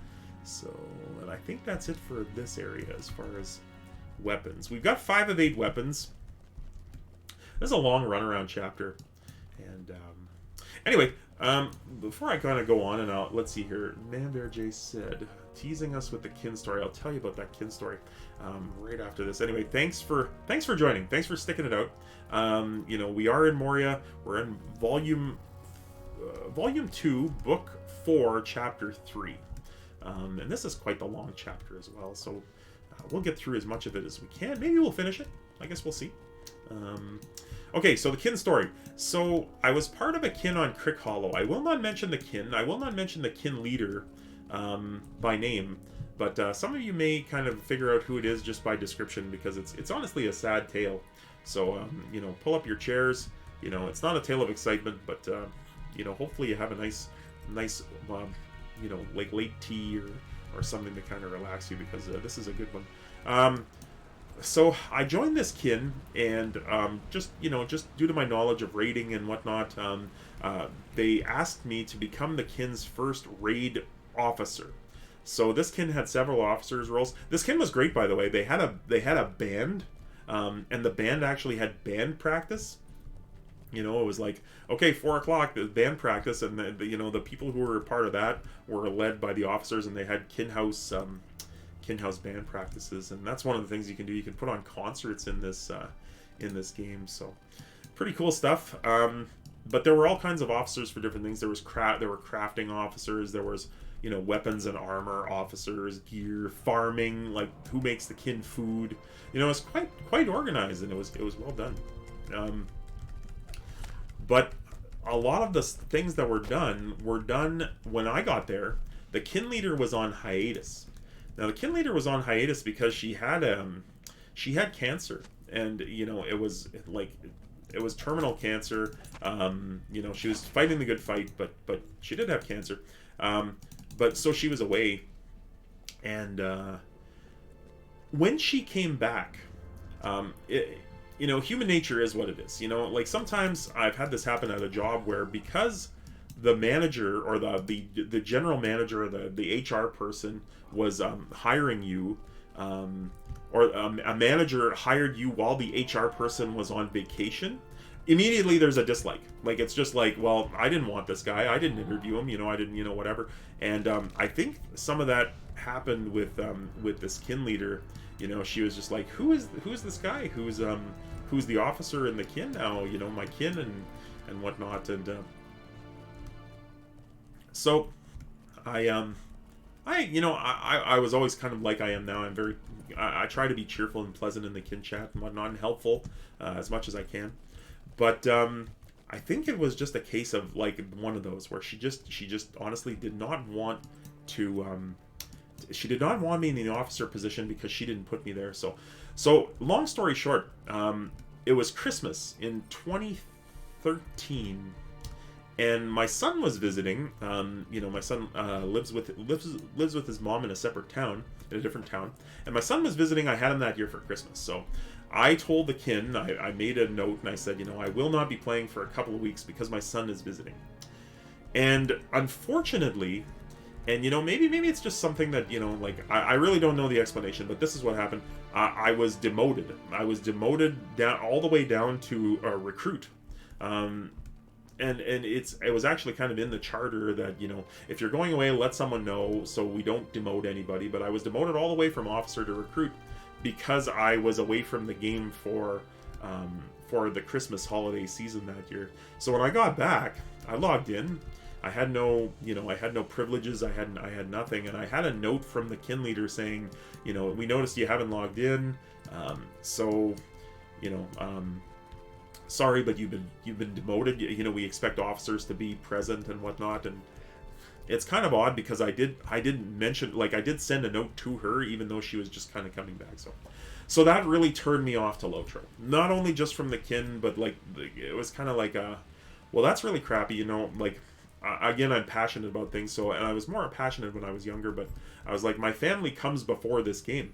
And, I'm not going to put my family as second priority. I don't care if I'm an officer. I don't care if I'm anything. My family comes first. So, anyway, I left Lotro at that point.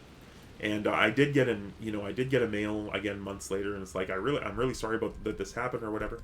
So, I guess, I was on hiatus for a while. I was kind of retired. And then I found out through a friend, and also through the Lotro... I believe it was the Lotro newsletter. They actually talked about my kin on Crick Hollow and the kin leader who was suffering from terminal cancer, and that kin leader actually passed away. So, basically why it was announced is because they wanted to. It was her pride and joy was playing Lotro, and she really truly enjoyed it right to the end, and so they wanted to do a procession. So everybody lined up and we all marched along, like, just in walking speed, because if you push the insert key you could actually just walk. And we walked in honor for her, and we had kind of an in-game funeral and an in-game celebration of life would have been probably what it would have been called today. But yeah, sad story. I went to this funeral, all differences aside. I mean, real life is real life, and I may be passionate about the fact that my family comes before a game, but in reality, that's reality. That's life and death, and that's more serious than any vendetta or any kind of game. So that's one of my kinship stories. That's where that was, man. Bear J, sorry for maybe dragging it out a little bit or forgetting about it, but yeah. some somber stories here in Lotro. I think I've got one more set of weapons to get.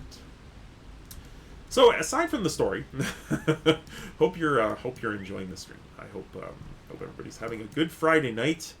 Let's see, what time is it here? It is 10:30, meaning it's like 3:30 in the morning in the UK.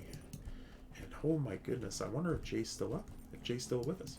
The man never sleeps. So, but for the rest of you, thanks for joining as well. And if you do like what you're hearing, you like these stories, you like hear some passion in Lord of the Rings, please hit that follow button. It is free. I'm here, good sir. Sleep is for the weak. Yes. This has been a week for burning the candle at both ends. Let's just put it to you that way. So, anyway, I hope you're all having a great Friday night. Hopefully, wherever you are, you're enjoying your time here in Middle Earth with me, and wherever you are. So. All right, so we've completed one half of that quest. Just to update that, all we need to do now is kill 5 goblin runners in the Waterworks. So I believe they're all in the same area. So this salamander is going to attack me here. I don't know if I should just jump down or make my way down. I think there are a few up here, but I'm getting okay. Enough is enough. I'm gonna hide in plain sight. Bad lizard. All right. Maybe other people are here killing these goblins as well. There's one. All right, I see him. Just pathing back and forth. And so near up there. All right, 1 of 5 in the Waterworks. Okay. There's another one.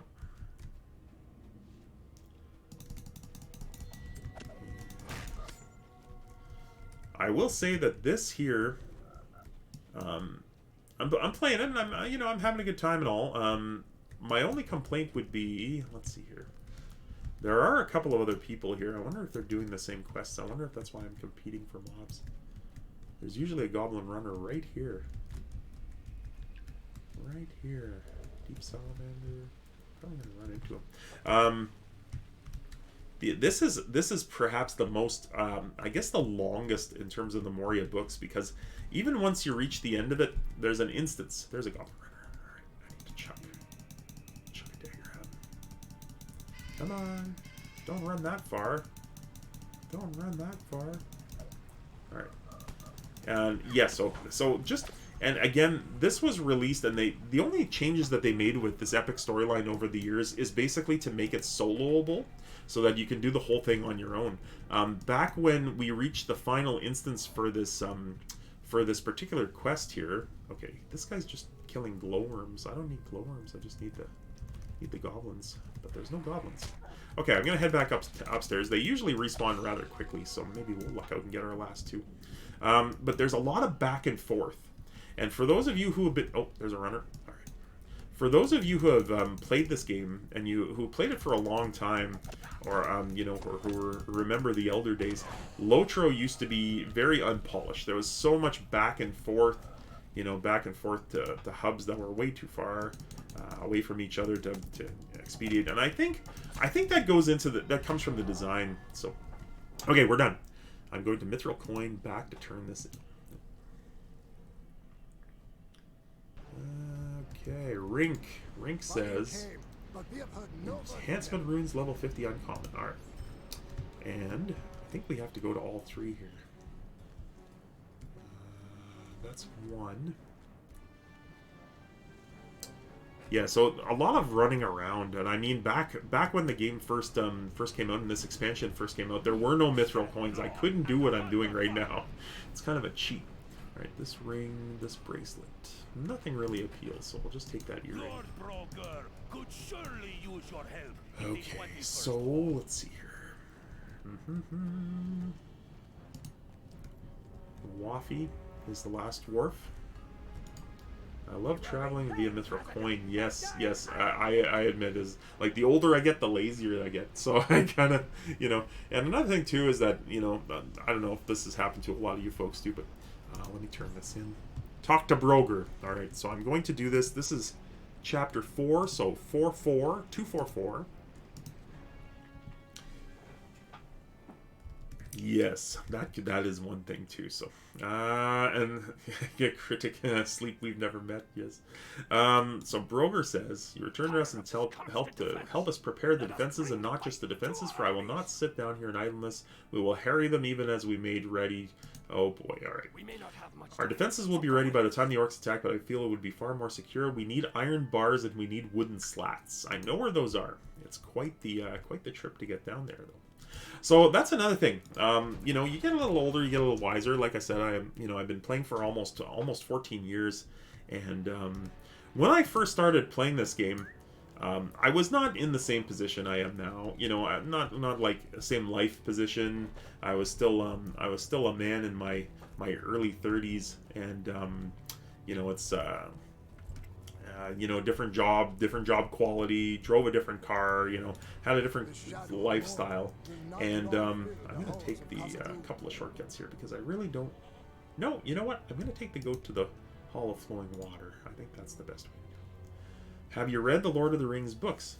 Yes, absolutely. I'm actually rereading them. I try to read them once a year. Once a year, I try to get through the whole Fellowship, and usually it's around winter, like January. I do live in Canada, and I live in a northern part of a province, so you know we just got a foot of snow on the ground, and now it's minus 30 Celsius tonight, I believe. So it's a good night to stay indoors and play games. So I'm reading it now, and I realize that every year around this time is when I read it. It's kind of a rite of passage, you know. It's almost like Christmas. It's like it's time to read Lotro again. I will say though that despite it being my favorite of the three works, the three major works like The Hobbit, Lord of the Rings, and the Silmarillion, I haven't read the Silmarillion in a couple of years. So do you read the Silmarillion, Unfinished Tales, Beren and Luthien, Children of Húrin, and Fall of Gondolin? I do. I actually. I think I mentioned last night that the Silmarillion is actually my favorite of the books. And I do find it... Okay, so I have a bit of a conflicting view on Beren and Luthien, Children of Húrin, and the Fall of Gondolin, simply because when you read them, it doesn't seem like there's a tremendous amount of filler. Like it tells the story proper as it ought. But you know just from the notes that Tolkien left behind that were picked up by his son and Guy Kay, you know that it's not quite. There wasn't quite that much information, so you know there was a little bit of embellishment and a little bit of filler in there. But I have read them, and as a whole, I still prefer kind of reading the Silmarillion as a go-to book. But those books are certainly, and not taking anything away, that's just my own personal kind of taste, but definitely worth a read, for sure. Alright, I'm burgling my way down here. Oh boy. Yep, made it all the way down. Alright. So my favorite, I think Beren and Luthien was always my favorite tale, I think, of all of them. Just so much joy, so much sadness, in that story. I'm going the wrong way, and there's like kind of a treachery in there, where Thingol's greed dooms his kingdom, in that tale, and if he never would have named a Silmaril as the bride price of his daughter. He prized her above all worth. Well, why would you kind of just say, okay, well, now she's worth a Silmaril, But it's just the power of those gems, and it doomed the kingdom of that was Thingol's kingdom was in the middle of Beleriand. It was, I want to say, Dorthonian. Oh my goodness! Would I recommend picking them up paperback or on Amazon? I would absolutely. Actually, I'm gonna get it out. I've got a bunch of boxes here with a bunch of books on it. I have a first edition copy of the Silmarillion, and it's a hardcover. It's a first ed book, and one of the original. I think it's Oxford Unwin Publishing. It was given to me for Christmas a few years ago, and it's one of my kind of prized possessions, and it doesn't really get taken out much. But yes, absolutely. And I will give you this tip: if you haven't read them, if you haven't read the Silmarillion, don't let the first 2 chapters bring you down. Take the first 2 chapters slow. Try to remember who's who. Like, try to remember that Manwë is the leader of the good Valar males, and Elbereth is the leader of the female Valar. I think they're 14 Valar, like the gods of the world. So the first stories are as convoluted as I'm kind of nerding out in this chat. But once you get past the first 2 chapters, it's a thing of beauty. It really is. It's legendary item boost box. Okay. Wonderful story, and just a whole series of progression. And another thing I will say is, a lot of people, read The Lord of the Rings because they love The Hobbit. They love the hobbits, the halflings. They love the dwarves. They love the elves because, in The Hobbit they just visit the elves and they visit Elrond's house and whatnot. Even if you're watching the movies, they stop and they really portray a lot more of the elves in the movies than they do in the original book. It was almost like the elves were like children. They were singing and teasing them and don't trip over your beard and everything. So never read the books, but I have the Hobbit and Fellowship books. So but you've seen the movies. I'm assuming that you've seen the movies, so you kind of know what happens. And if you haven't seen the movies, forgive me, for being presumptuous, but I'm just assuming, like we're talking about that. So if you like elves, if you like Legolas, if you like Thranduil, if you like any of the legends of the elves, Elrond, where did Elrond come from? Well, the Silmarillion will tell you his heritage and, Elrond's father and his mother and, the grandfather, like there's that line goes back to the beginning of time basically. So I have seen the movies right on. So some good book and nerdy Lotro talk. I like this. This is a good chat. So but yeah, I guess long story short, it's definitely worth it.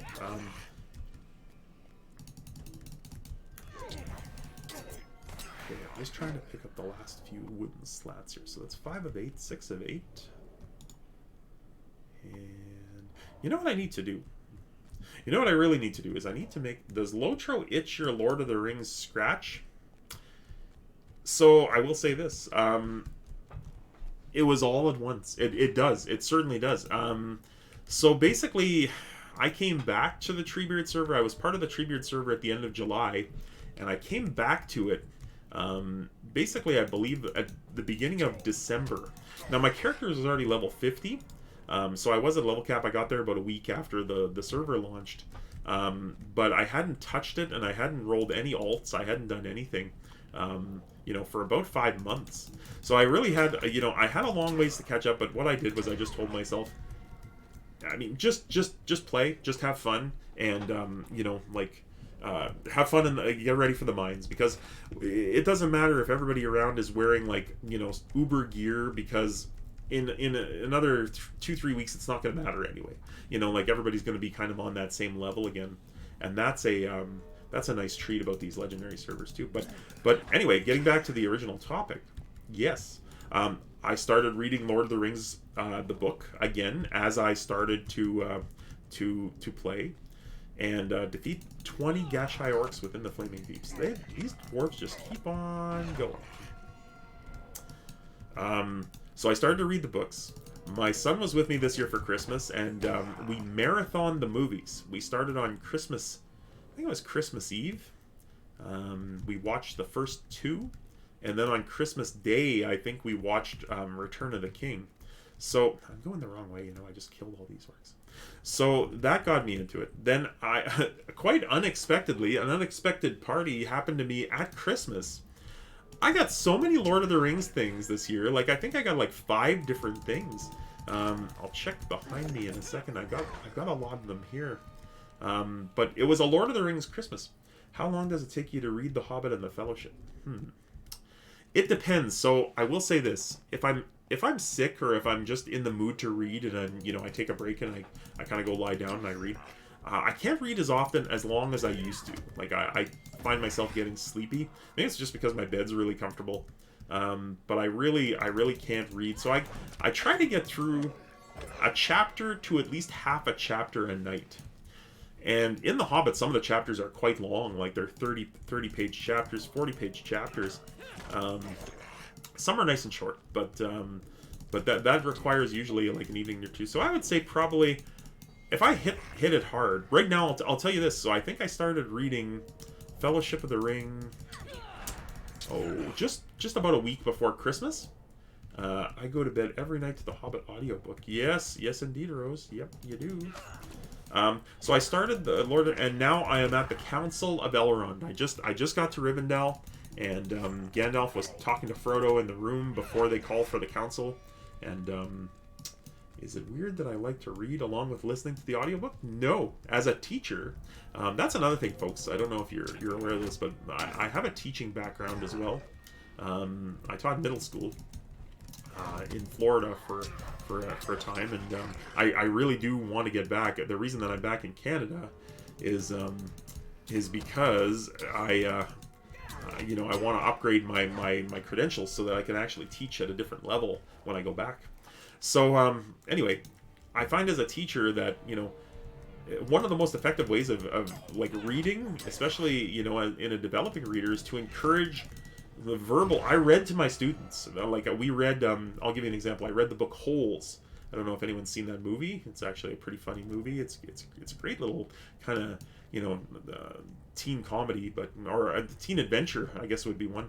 But I read to them, and they followed along in the book, and it's just a great way to kind of associate your hearing, put your hearing and your reading together, and really enjoy both. So, Holes is great. Yes, Swimmeroo. Yes, indeed. So no, not unusual at all. As a matter of fact, I'd almost recommend it. For the same reason, I almost, let's see here. Hello, sir. Jay had me follow you. Quandary Perplexed. Welcome, my friend. Welcome to the stream. First time chat. And had me follow you. That's fantastic. I appreciate you joining us tonight. We're talking about reading right now, and book to movie and Lord of the Rings books, and also any books and reading skills. So welcome to the stream, and I hope you're enjoying it. We're gonna Mithril coin now back to Broger, and Broger is gonna send us out one more time. So these materials are just what we need. We are doing the Moria Epic Quests, Volume 2, Book 4, and I believe this is Chapter 6. So Chapter 6, Bori's Suspicion. Talk to Bori. Alright, so we have to talk to Bori. What does Bori say? My father showed me the Book of Mazarbul, and I saw something interesting. Okay. So I'm going to read this here. Bori greets you warmly and then looks around conspiratorially. I think it might be onto something, Mauricio. When visiting my father yesterday, I snuck a peek at the Book of Mazarbul, and I saw something interesting.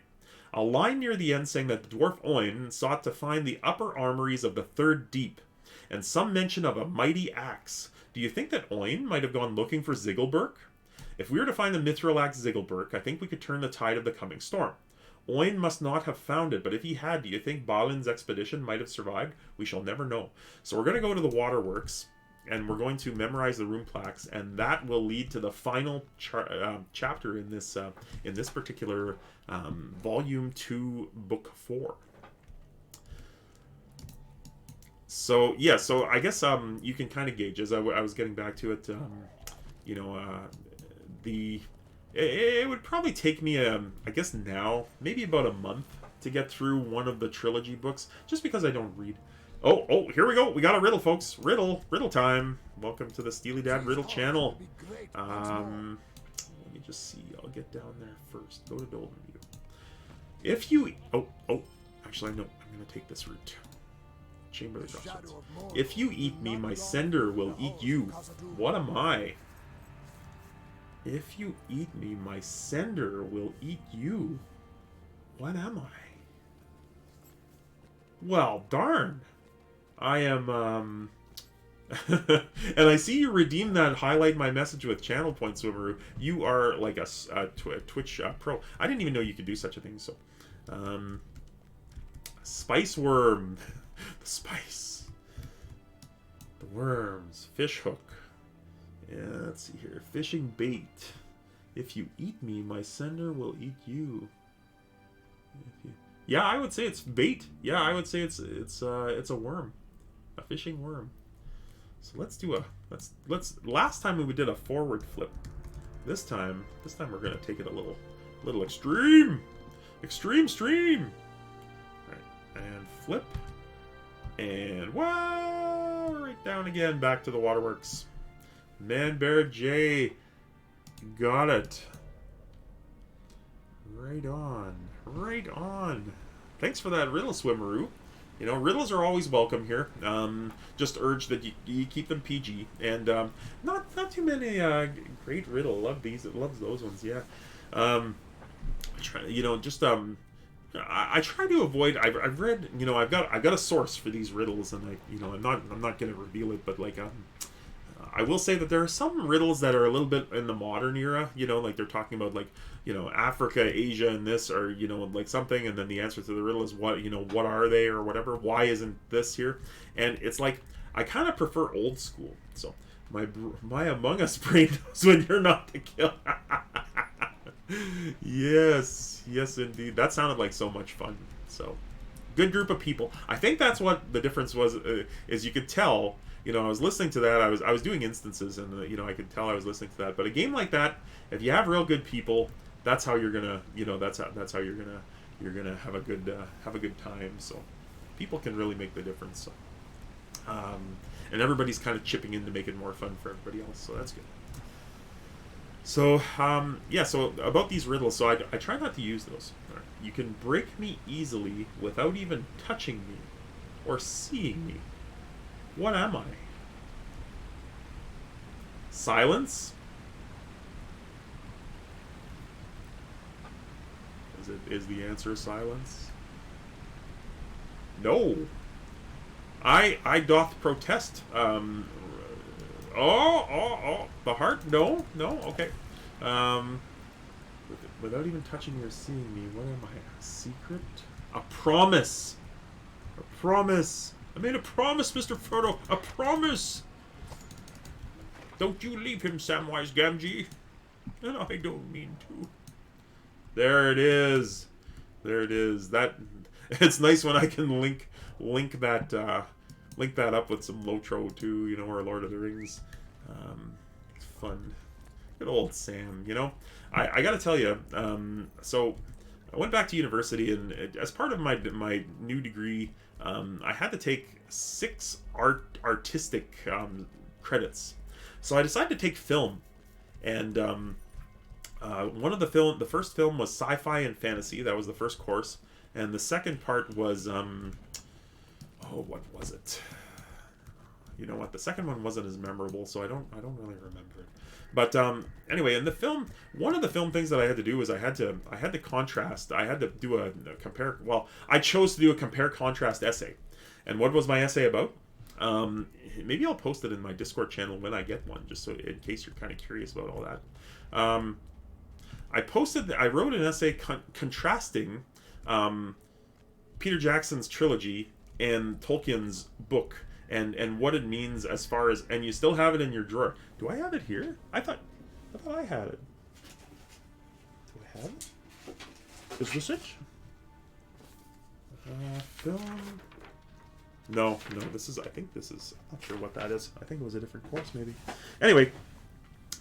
So I did write that essay, and I achieved a 95%. My prof was pretty pleased. He said this could be publishable.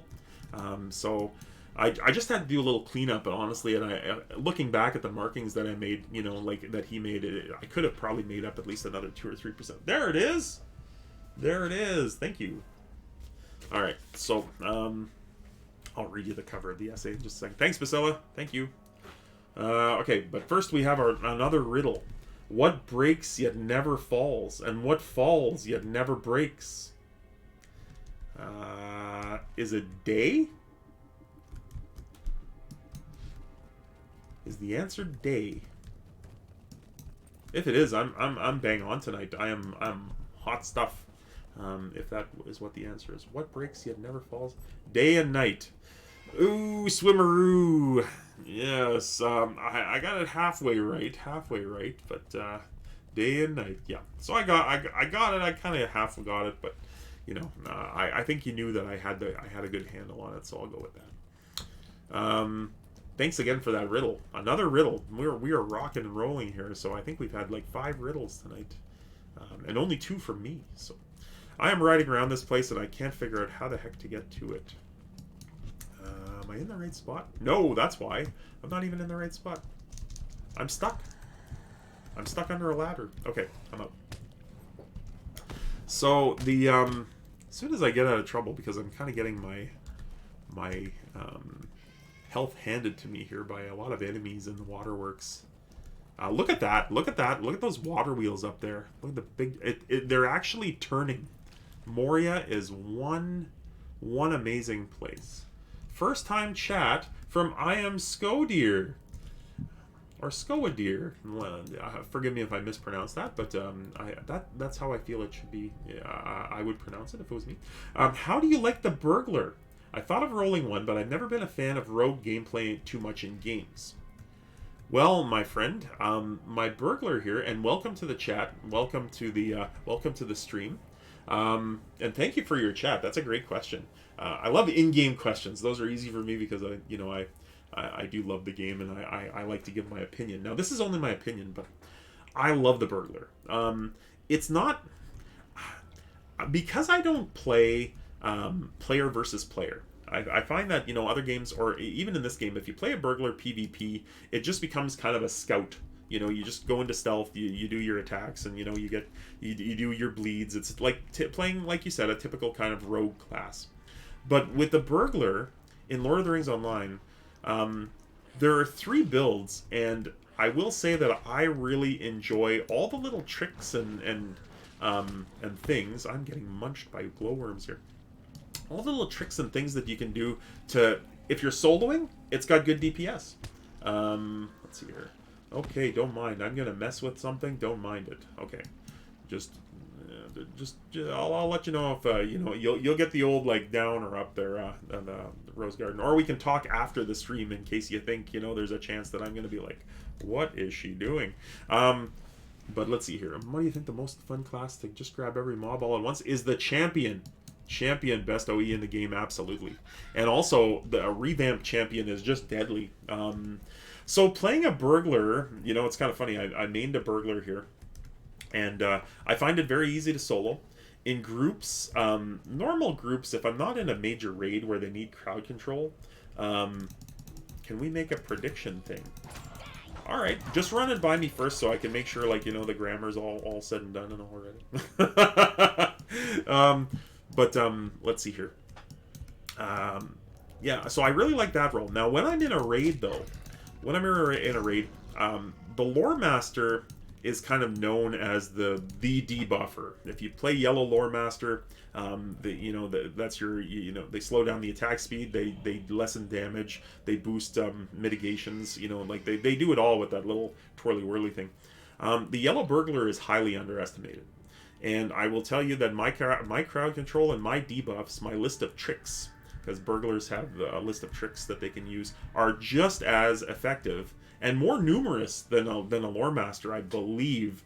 I'd have to play both classes again. I'd have to roll a new lore master, but that's a lot of fun. I like playing that in instances. Now, I am Skodir. Are you playing on the Treebeard server? I'm assuming you play Lord of the Rings Online because you mentioned the champion and you know that they are indeed the best. Play on Ark. Welcome to the Ark. I got welcome to the Ark. It was kind of neat. I am going the complete wrong way. Oh my god. All right.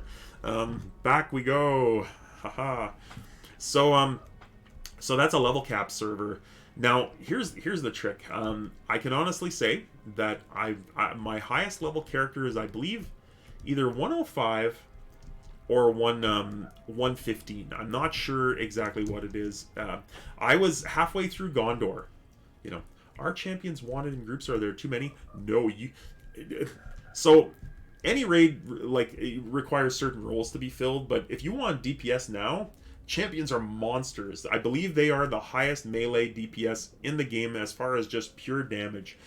There is a warden who you can play as well, and they do DPS, but their high DPS is from a different source. They stack a lot of bleeds on the enemy, and their bleeds are lethal. So eventually, over time, if you're up against a boss fight, you probably would give the edge to the warden. But if you're just in an instance, like say for example, we're kind of in Moria now. One of the instances is just called Grand Stair. There's another one called Filgashin. You want a couple of champs in the groups because it's just like going in with a couple of blenders, rush right in, all the mobs come to you, and then swing, they all die. It's really an amazing thing. But I do like the burglar. I like the burglar. I think I got converted to the burglar when they redid the burglar class, and we had more DPS than we do now. They nerfed the burglar though. They did, like about 6 months after let's see here. I can't remember when it was launched, but about 6 months after they fixed the burglar, they nerfed us again. So we didn't even really get to enjoy that DPS for too long. All right, here's a great good. I have a hunter and I played a warden. Both are my absolute favorite classes, hunter being number 1. Let me just make sure I'm going to the right place here. Okay, so I know where the rune plaque is for there. Let's see here. I played years ago, before Wardens and Bjorns, when the cap was 95. Okay, I remember that time period. That was Helm's Deep. I maxed Hunter and Mini. I'm just getting back into it. My main is a Hunter, but I usually do a second character, so I don't get burned out. That's a great statement, and that is 100% true. I just started a champion, and I was thinking Berg, but I didn't know how the gameplay was. How is it solo, no friends, and the survivability? So, I will tell you this. Now, I leveled this burglar on the... I'm not sure if the difficulty settings have reached the arc, or if they're available that you can play on, like, Deadly, or whatnot, or if that's, like, a Legendary server exclusive. But, I had no problem with anything. Anything landscape. The only thing I remember is being on level with those spiders and the troll shaws, and how I couldn't solo those on level. I had to be like a couple of levels above.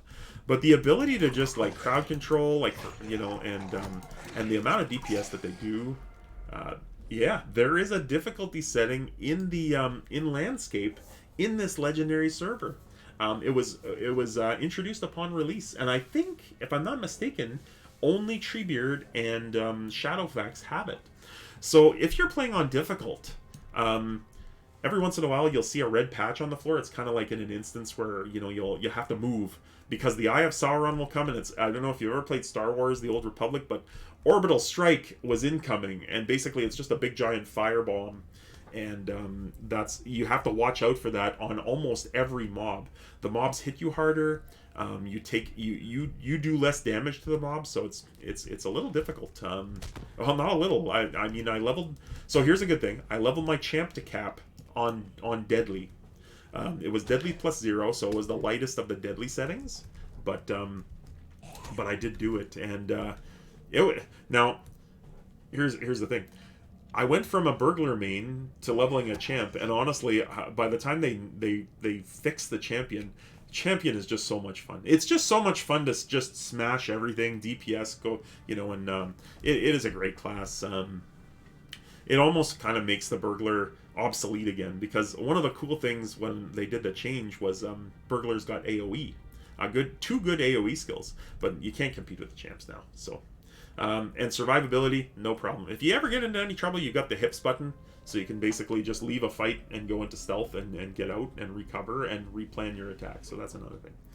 Let's see here. Let me get to some more questions here. My main is a guardian. I find it very fun using yellow line with a two-hander. Shivani's epitome, you are one up on me. When I played my guardian used to be my main. And I used to be a blue line guardian. Like, I like to do instances, so I used to like to do that class. And red was always my choice for DPS. Of course, it was just like you get the hammer down and all that, and you know, to the king and whatnot. But I came back with popcorn. Oh, time to share, son. Time to share, Swimmeroo. So I've heard about the Yellow Line Guardian, and now they are just monstrous. Like, I guess that's some kind of bleed. I'm not sure how the mechanic works, but like, I guess they put like a bleed on something, and then they switch, and then if they come back, the bleed increases or something. So yeah, that's crazy, and you have a one-up on me. I think maybe when I do actually roll a Guardian eventually on this server, maybe that's how I'll try it out with the yellow, and we'll go from there. So pause, there is difficulty settings. I read that one.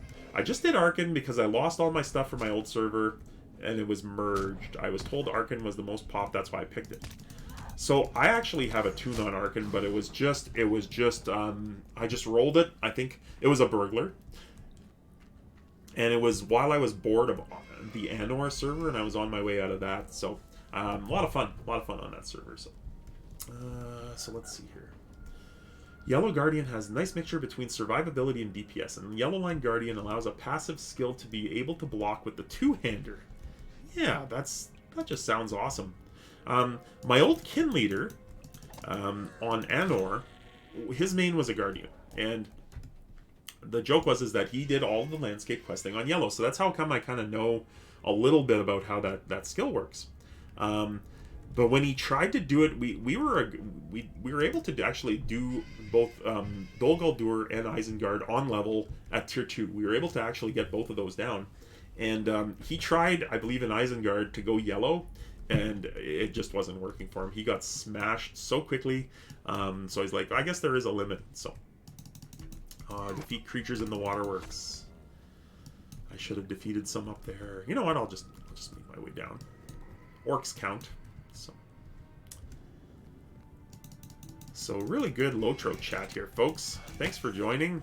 Stream is just over 2 hours. Not going to go for too much longer. I think I think we might end with this instance, depending on if there's anything more to do after this. But it's a good break because it's kind of the end of the book too. So, oh no, we shall see. We shall see. If I have expansion gifts bought on Arkenstone and switch to Shadowfax, yes, you do. You will get the. I personally have the Gundabad expansion, the Minas Morgul expansion, and the War of the Three Peaks expansion. And every character that I create has those gifts. So you'll get your earring, you get the mounts. You know, it's pretty cool. So there's a story. Let's get to a story of regret. Okay, folks, you ready for another one? I know Swimmeroo has the popcorn, but you know, I got Minas Morgul. Had a gift code from a friend for percentage off. I hate to admit, I did actually pay like full price, and it's because I was away from the game for so long, and I was like, you know what? I have a lifetime account. I never really have to pay for almost anything, and I'm not playing on those servers where Minas Morgul is a thing. I'm far from it. I was playing on the Legendary server. I was like, I really want to support this company. You know, like they kept the doors open, and they allowed me to do something that I'm passionate about. So I don't mind paying money to support that, and you know, being in a little bit of a better position now than I was back in like 2007, 2008 has allowed me to do such things. So, but I will say that that I had no qualms in doing it. So, and even now, every once in a while, I'll buy Lotro points, and you know, am I level capped or did I stop earning XP? I am level capped. The cap on Treebeard has just gone up to level 60, so level cap it is. I am at level 60. I'm pretty much done. I'm pretty impressed with myself because of my late night sessions. I've actually got almost everything landscape done between Moria and Lothlorien. This book is kind of the last. This and the next book are kind of the last things that I have to do. So, okay, Bori's Suspicion. I'm gonna trip out on Toad Venom, and then I'm gonna head back to the 21st Hall. So the story. I'm the one who's telling the story. So here's my story, and it's about disappointment. So, as I was just saying, I'm pretty much a new player. I consider myself now. Would you recommend Treebeard Shadowfax, or should I stay on Arkenstone? I will tell you this.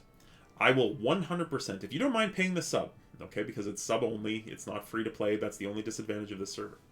Come to Treebeard. Why? Because there are people on Treebeard who, the whole motto of the server is like, you know, don't be hasty.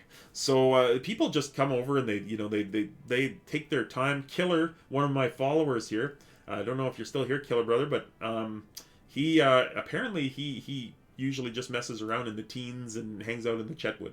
I have that from a reliable source. So, but seriously, a lot of people just take their time. The XP is lowered. Normally, you only earn.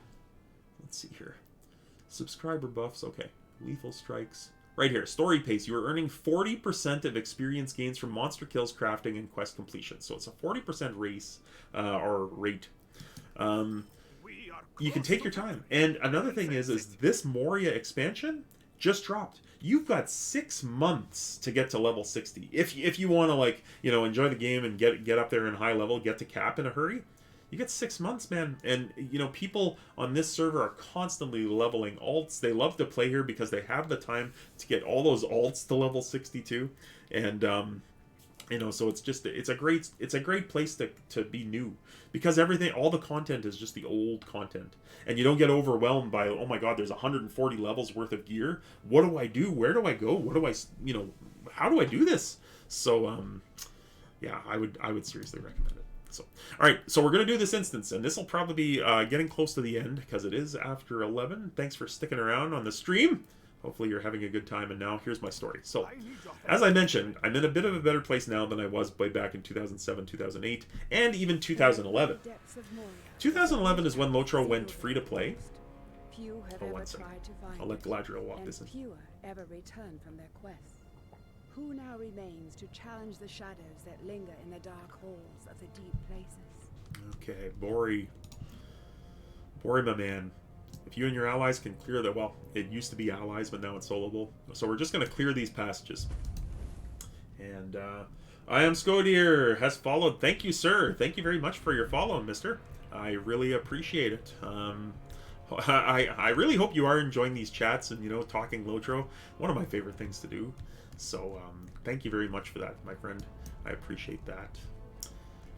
So my story is way back in 2011 when the game went free to play. Mirkwood was just coming out.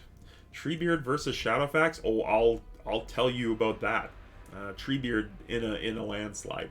You know how many people were online when Shadowfax dropped the expansion? First of all, I will say that over 400 people were on Treebeard when the Mines of Moria expansion dropped. Okay, 400. There was 396 non-anonymous. So if there were like even 50 or 100 anonymous, we're almost 500 people. Shadowfax had 50. They had 50 people online for the release of Isengard. 50 people. And I had a fellow in the stream on that day. If you want to check out the old stream, they're on YouTube, and you can look at that first 7-hour Mines of Moria stream, and a fellow just said it's dead. It's dead over there, so I gotta turn this wheel. So Treebeard in a landslide. Okay, so where was I? I was in Mirkwood. So the Mirkwood expansion came out. And if you pre-ordered the Mirkwood's expansion, you actually got... Thank you, Rose Garden. Appreciate that. I'll link to that.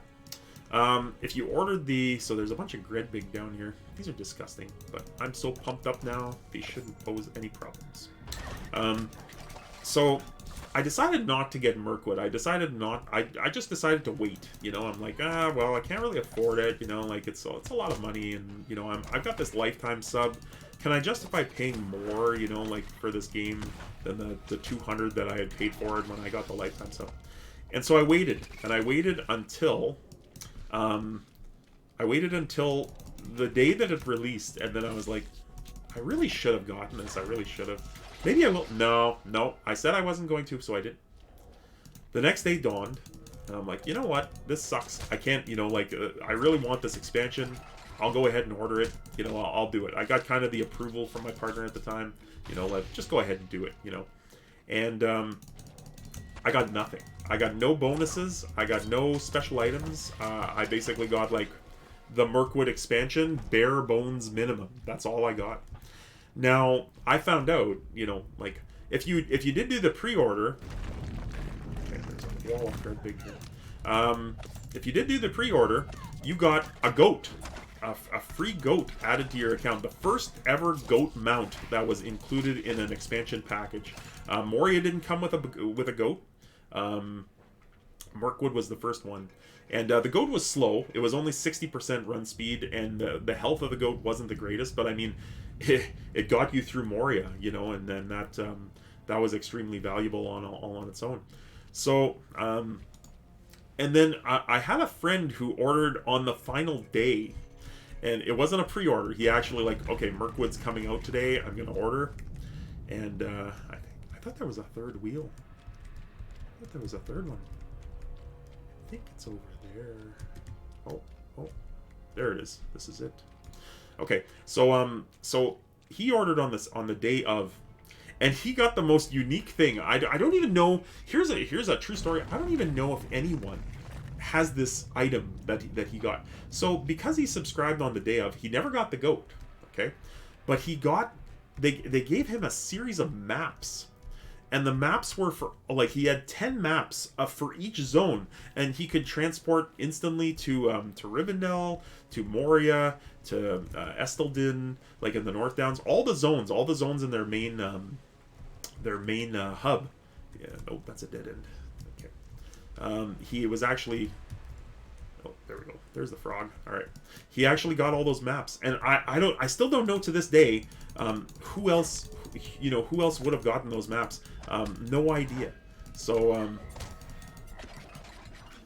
so he's kind of unique. So I missed out on the map. I missed out on the goat. I basically missed out on everything because I made the decision one day late. So there's my Mirkwood story. It's a sad tale. Yeah. So imagine, in modern day, like for example, I know my son is very excited for the Pokemon Arceus expansion to come out on the Nintendo Switch. And if you pre-order that expansion, you do get some bonus items in game. So, but imagine like being just a hardcore Pokemon fan. Like there are people who just live for that game. And there's a big toad that's coming. Where is this? Oh boy, there it is. That is the big toad. Imagine being a hardcore Pokemon fan and then, just like not pre-ordering the game, not getting the items, and it's basically like, just because you kind of were wishy-washy, I kind of feel like that. Well, look at that emote. That's like Diesel with sunglasses. That's amazing. Amazing. Oh boy, look at this trippy video here. I think I go down here. Yeah, so it was a sad story.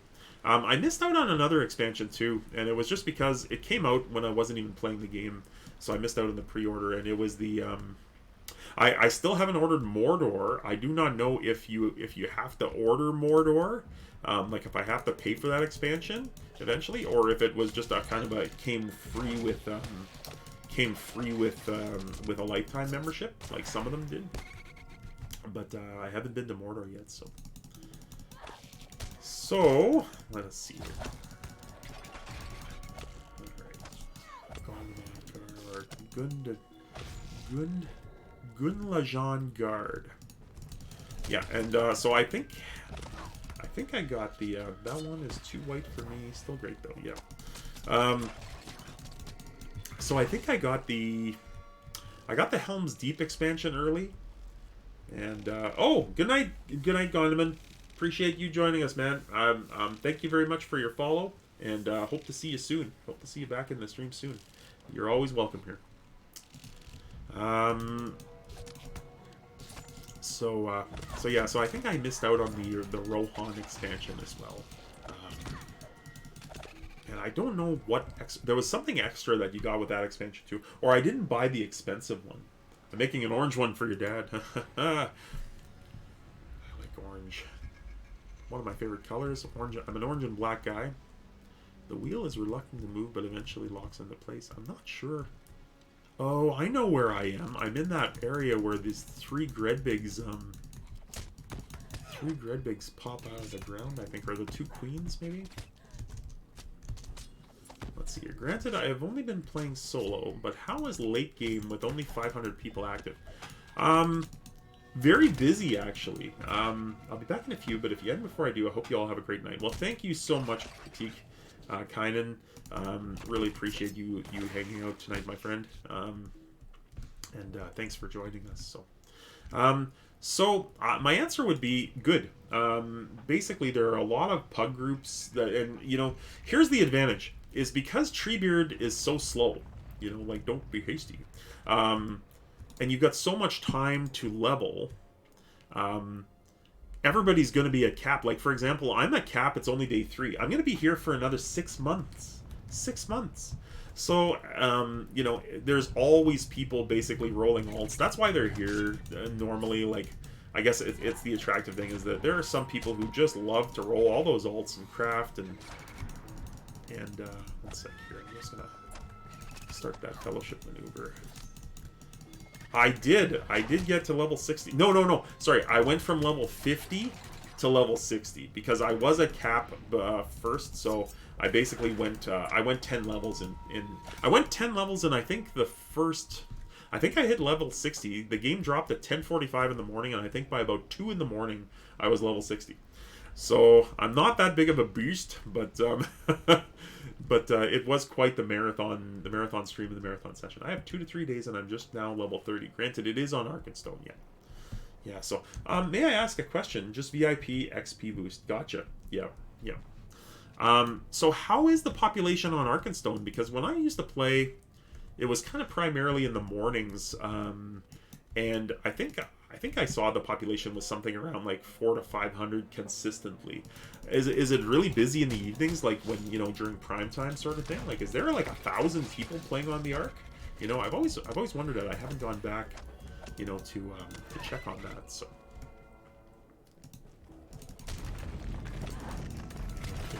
Wall collapses between a tide of deadly spiders. So we've gone from these Gredbig to spiders.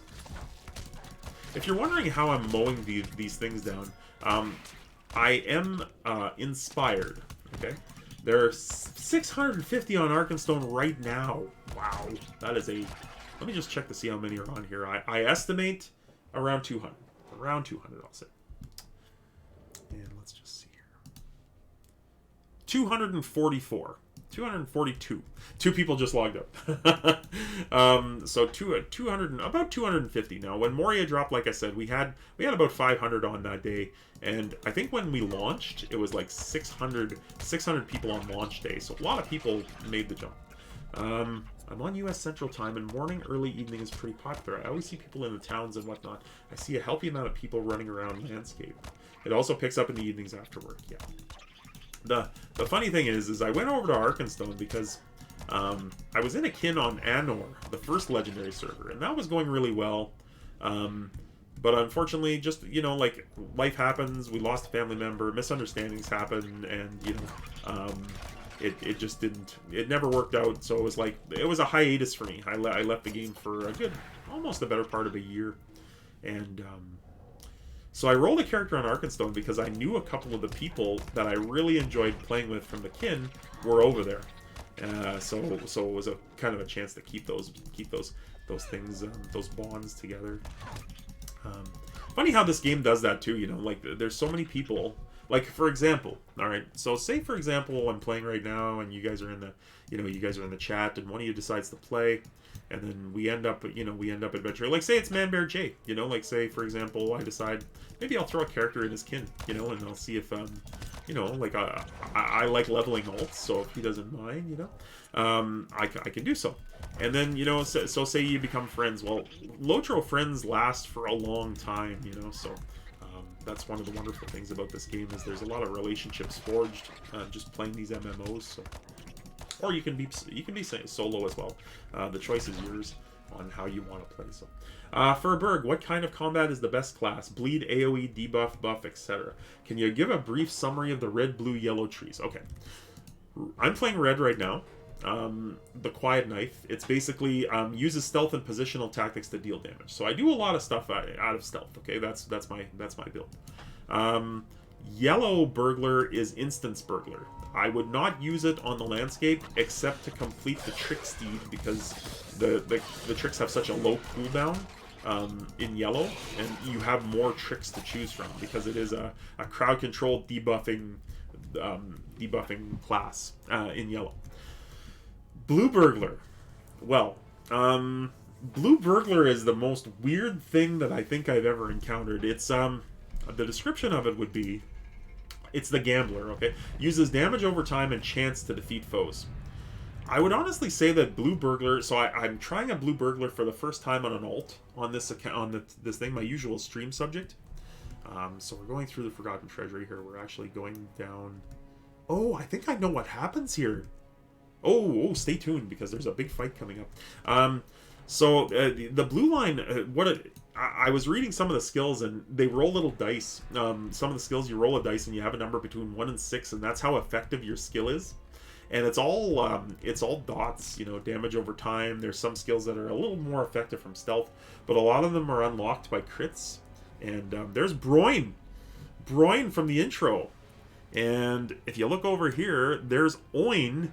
This is the dwarf Oin, who is taken by the Watcher in the water. He actually is down here. Lotro D&D is Blue Tree. In this, yeah, like damage over time, yeah. It's, or the burglar is. Uses damage over time and chance to defeat foes. So you get these dice rolls, and the dice rolls, like, vary in effectiveness. So it's kind of fun, just, you gamble, really. You know, you're using that line and you gamble, and sometimes you hit big, and the enemies just melt. And then sometimes, you know, you don't hit quite so big, so you have to use some of your other skills, but, I cannot believe Broin shudders at the very effort of speech. The beast in the water, beware, friends. Do battle with the Watcher in the water. Dungeons and Dragons because of the dice rolling. Yes, yes.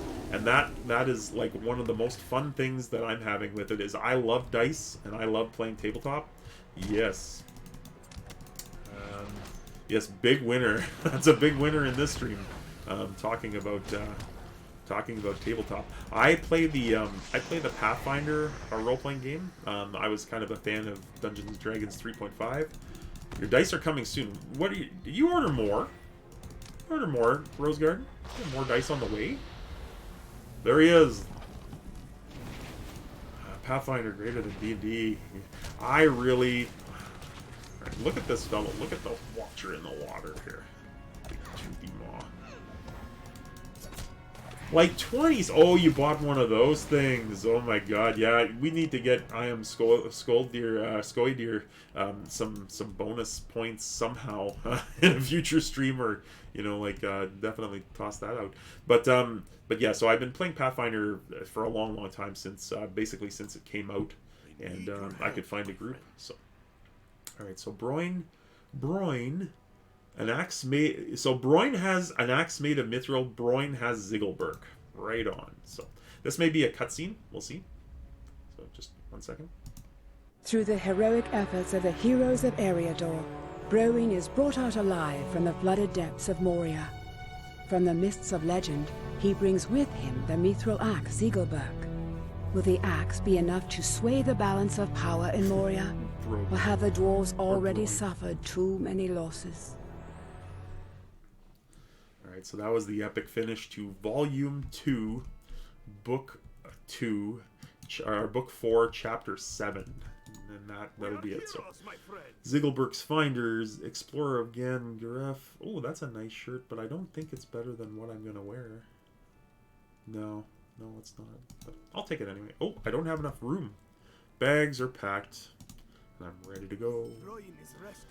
Chapter 8, Broin's Tale. Broin is resting in the peaceful path. You know what? We'll start the next stream with Chapter 8, talking to Broin, because that leads us into Book 5 and our first skirmishes. Let's see here. Let's get back to the chat here.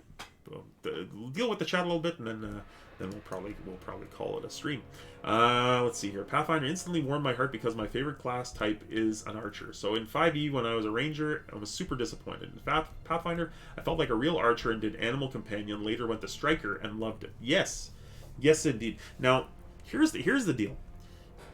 Here's what I see as the greatest advantage of both, or the greatest benefit of both systems. And I'll start with D&D 5th edition. D&D 5th edition revived that whole company. And it's because how easy that game is to just, like, you know, read through the book once and play. I mean, you only have advantage, disadvantage. It's not Math Finder. You don't have, like, all these pluses and minuses from so many different things. It's just, like, advantage, disadvantage, roll the dice, see what happens. Occasionally you get bonuses, but it's more about telling a story, you know, so I get that. I really do see that advantage, and the game is so easy. Another thing that they did is the game is so darn easy to convert to any game. So you can have, like, 50 Lord of the Rings style, you can have 50 Conan the Barbarian style, you can have like 50 or 50, like, all kinds of games, and they're doing it, which is really cool. It's great. It's like, amazing. I've always liked Pathfinder though, because you can really just get lost in your class. I mean, there's so many different feats. In First Ed, it just got overwhelming. There was just too much material. But the problems in First Ed, I don't feel were dealt with properly in Second Ed. It's a little bit... I was told when we first did Pathfinder that Pathfinder was D&D for adults, yes, and based upon the 3rd edition rules. So it took everything that was slow in 3rd edition and tried to speed it up and clean up. But the second edition is extremely easy to teach. Rose Garden just basically picked it up, my mod here, and she loves it. She's good at it. I knew she would be, but she really picked it up quickly, and like, you can still tell a story. You can still, tell a story. Your characters though are a little bit more limited in that, you have to kind of decide on one path and just roll through it. You can kind of switch things up, but if you're trying to like multi-class, it's not friendly anymore. It really isn't. It's easy, but it's not friendly. So I'm listening to Glass Cannon Podcast, 1st edition Pathfinder. Yes. I played Pathfinder Society quite often when I lived in Florida, and I met so many good friends who are actually on the podcast, on the stream. They listen every once in a while, and I've always got a place to go, and I met them through Pathfinder. So what a great hashtag Florida. Are you a Floridian, Skoidir? I actually thought you were I'm in the Panhandle. I have one of my Lord of the Rings online best friends is stationed there, so you're in the service. So my friend lives just outside of Tallahassee. So I used to live in Lake City, so I was about an hour and a half drive away from Tallahassee, I guess. So, and my favorite place in Florida, I gotta say, is Gainesville. That's I really do like that city. I know it's kind of I'm not going to get into anything, but Fort Walton and Destin area. So is that area still recovering from the hurricane? I could talk to you about Florida all night. I really should, but that'll be my last question. Is just like, are you guys, like, the last time I drove through, it was never got touched really. Oh, okay. We drove from New Orleans to Panama. Got devastated. Yeah. We drove from New Orleans to where did we go? We went to Lake City, and then we went down to West Palm, and BurgerFi. Oh, one of the best. Oh, the food, Bacilla. We need to eat that food again. Okay, all right, fans. I hate to say it, but I'm actually feeling a little bit like run down. I need to go to sleep. It's not the COVID. It's not the COVID. Zaxby's. Yes, no Zaxby's in Canada. So I think we'll stop it there. For all of you who stuck with us, we're at 2.5 hours. Subscribe with Prime. Woohoo! Thank you very much, sir. I'm extremely pleased to make your acquaintance, and I really hope you do join us again. Some great questions, some great Lotro talk, So right on. Oh, I like that little emote hype. Yeah. All right, folks. Hopefully I'm back. Hopefully I'm back tomorrow. I was planning on streaming the weekend, so I'm going to do a little bit tomorrow. I'm going to do a little bit Sunday, and then back to work on Monday, so we'll see. If I'm not here, it's because I'm in bed with COVID. So wish me luck, and keep your fingers crossed, and hope that we can come back. So once again, thank you all for following. Hit that follow button if you're still here and you haven't. It'll really help us out. I'm still learning this thing, but it's so much fun to do, and it's great to meet new people and everything. Rose Garden, if you could post that YouTube channel, again, just for folks who want to check out the old streams, they're all up there, 1 to 13. So without any further ado, until our next meeting, and good night, everyone. Have a good start to your weekend. Cheers.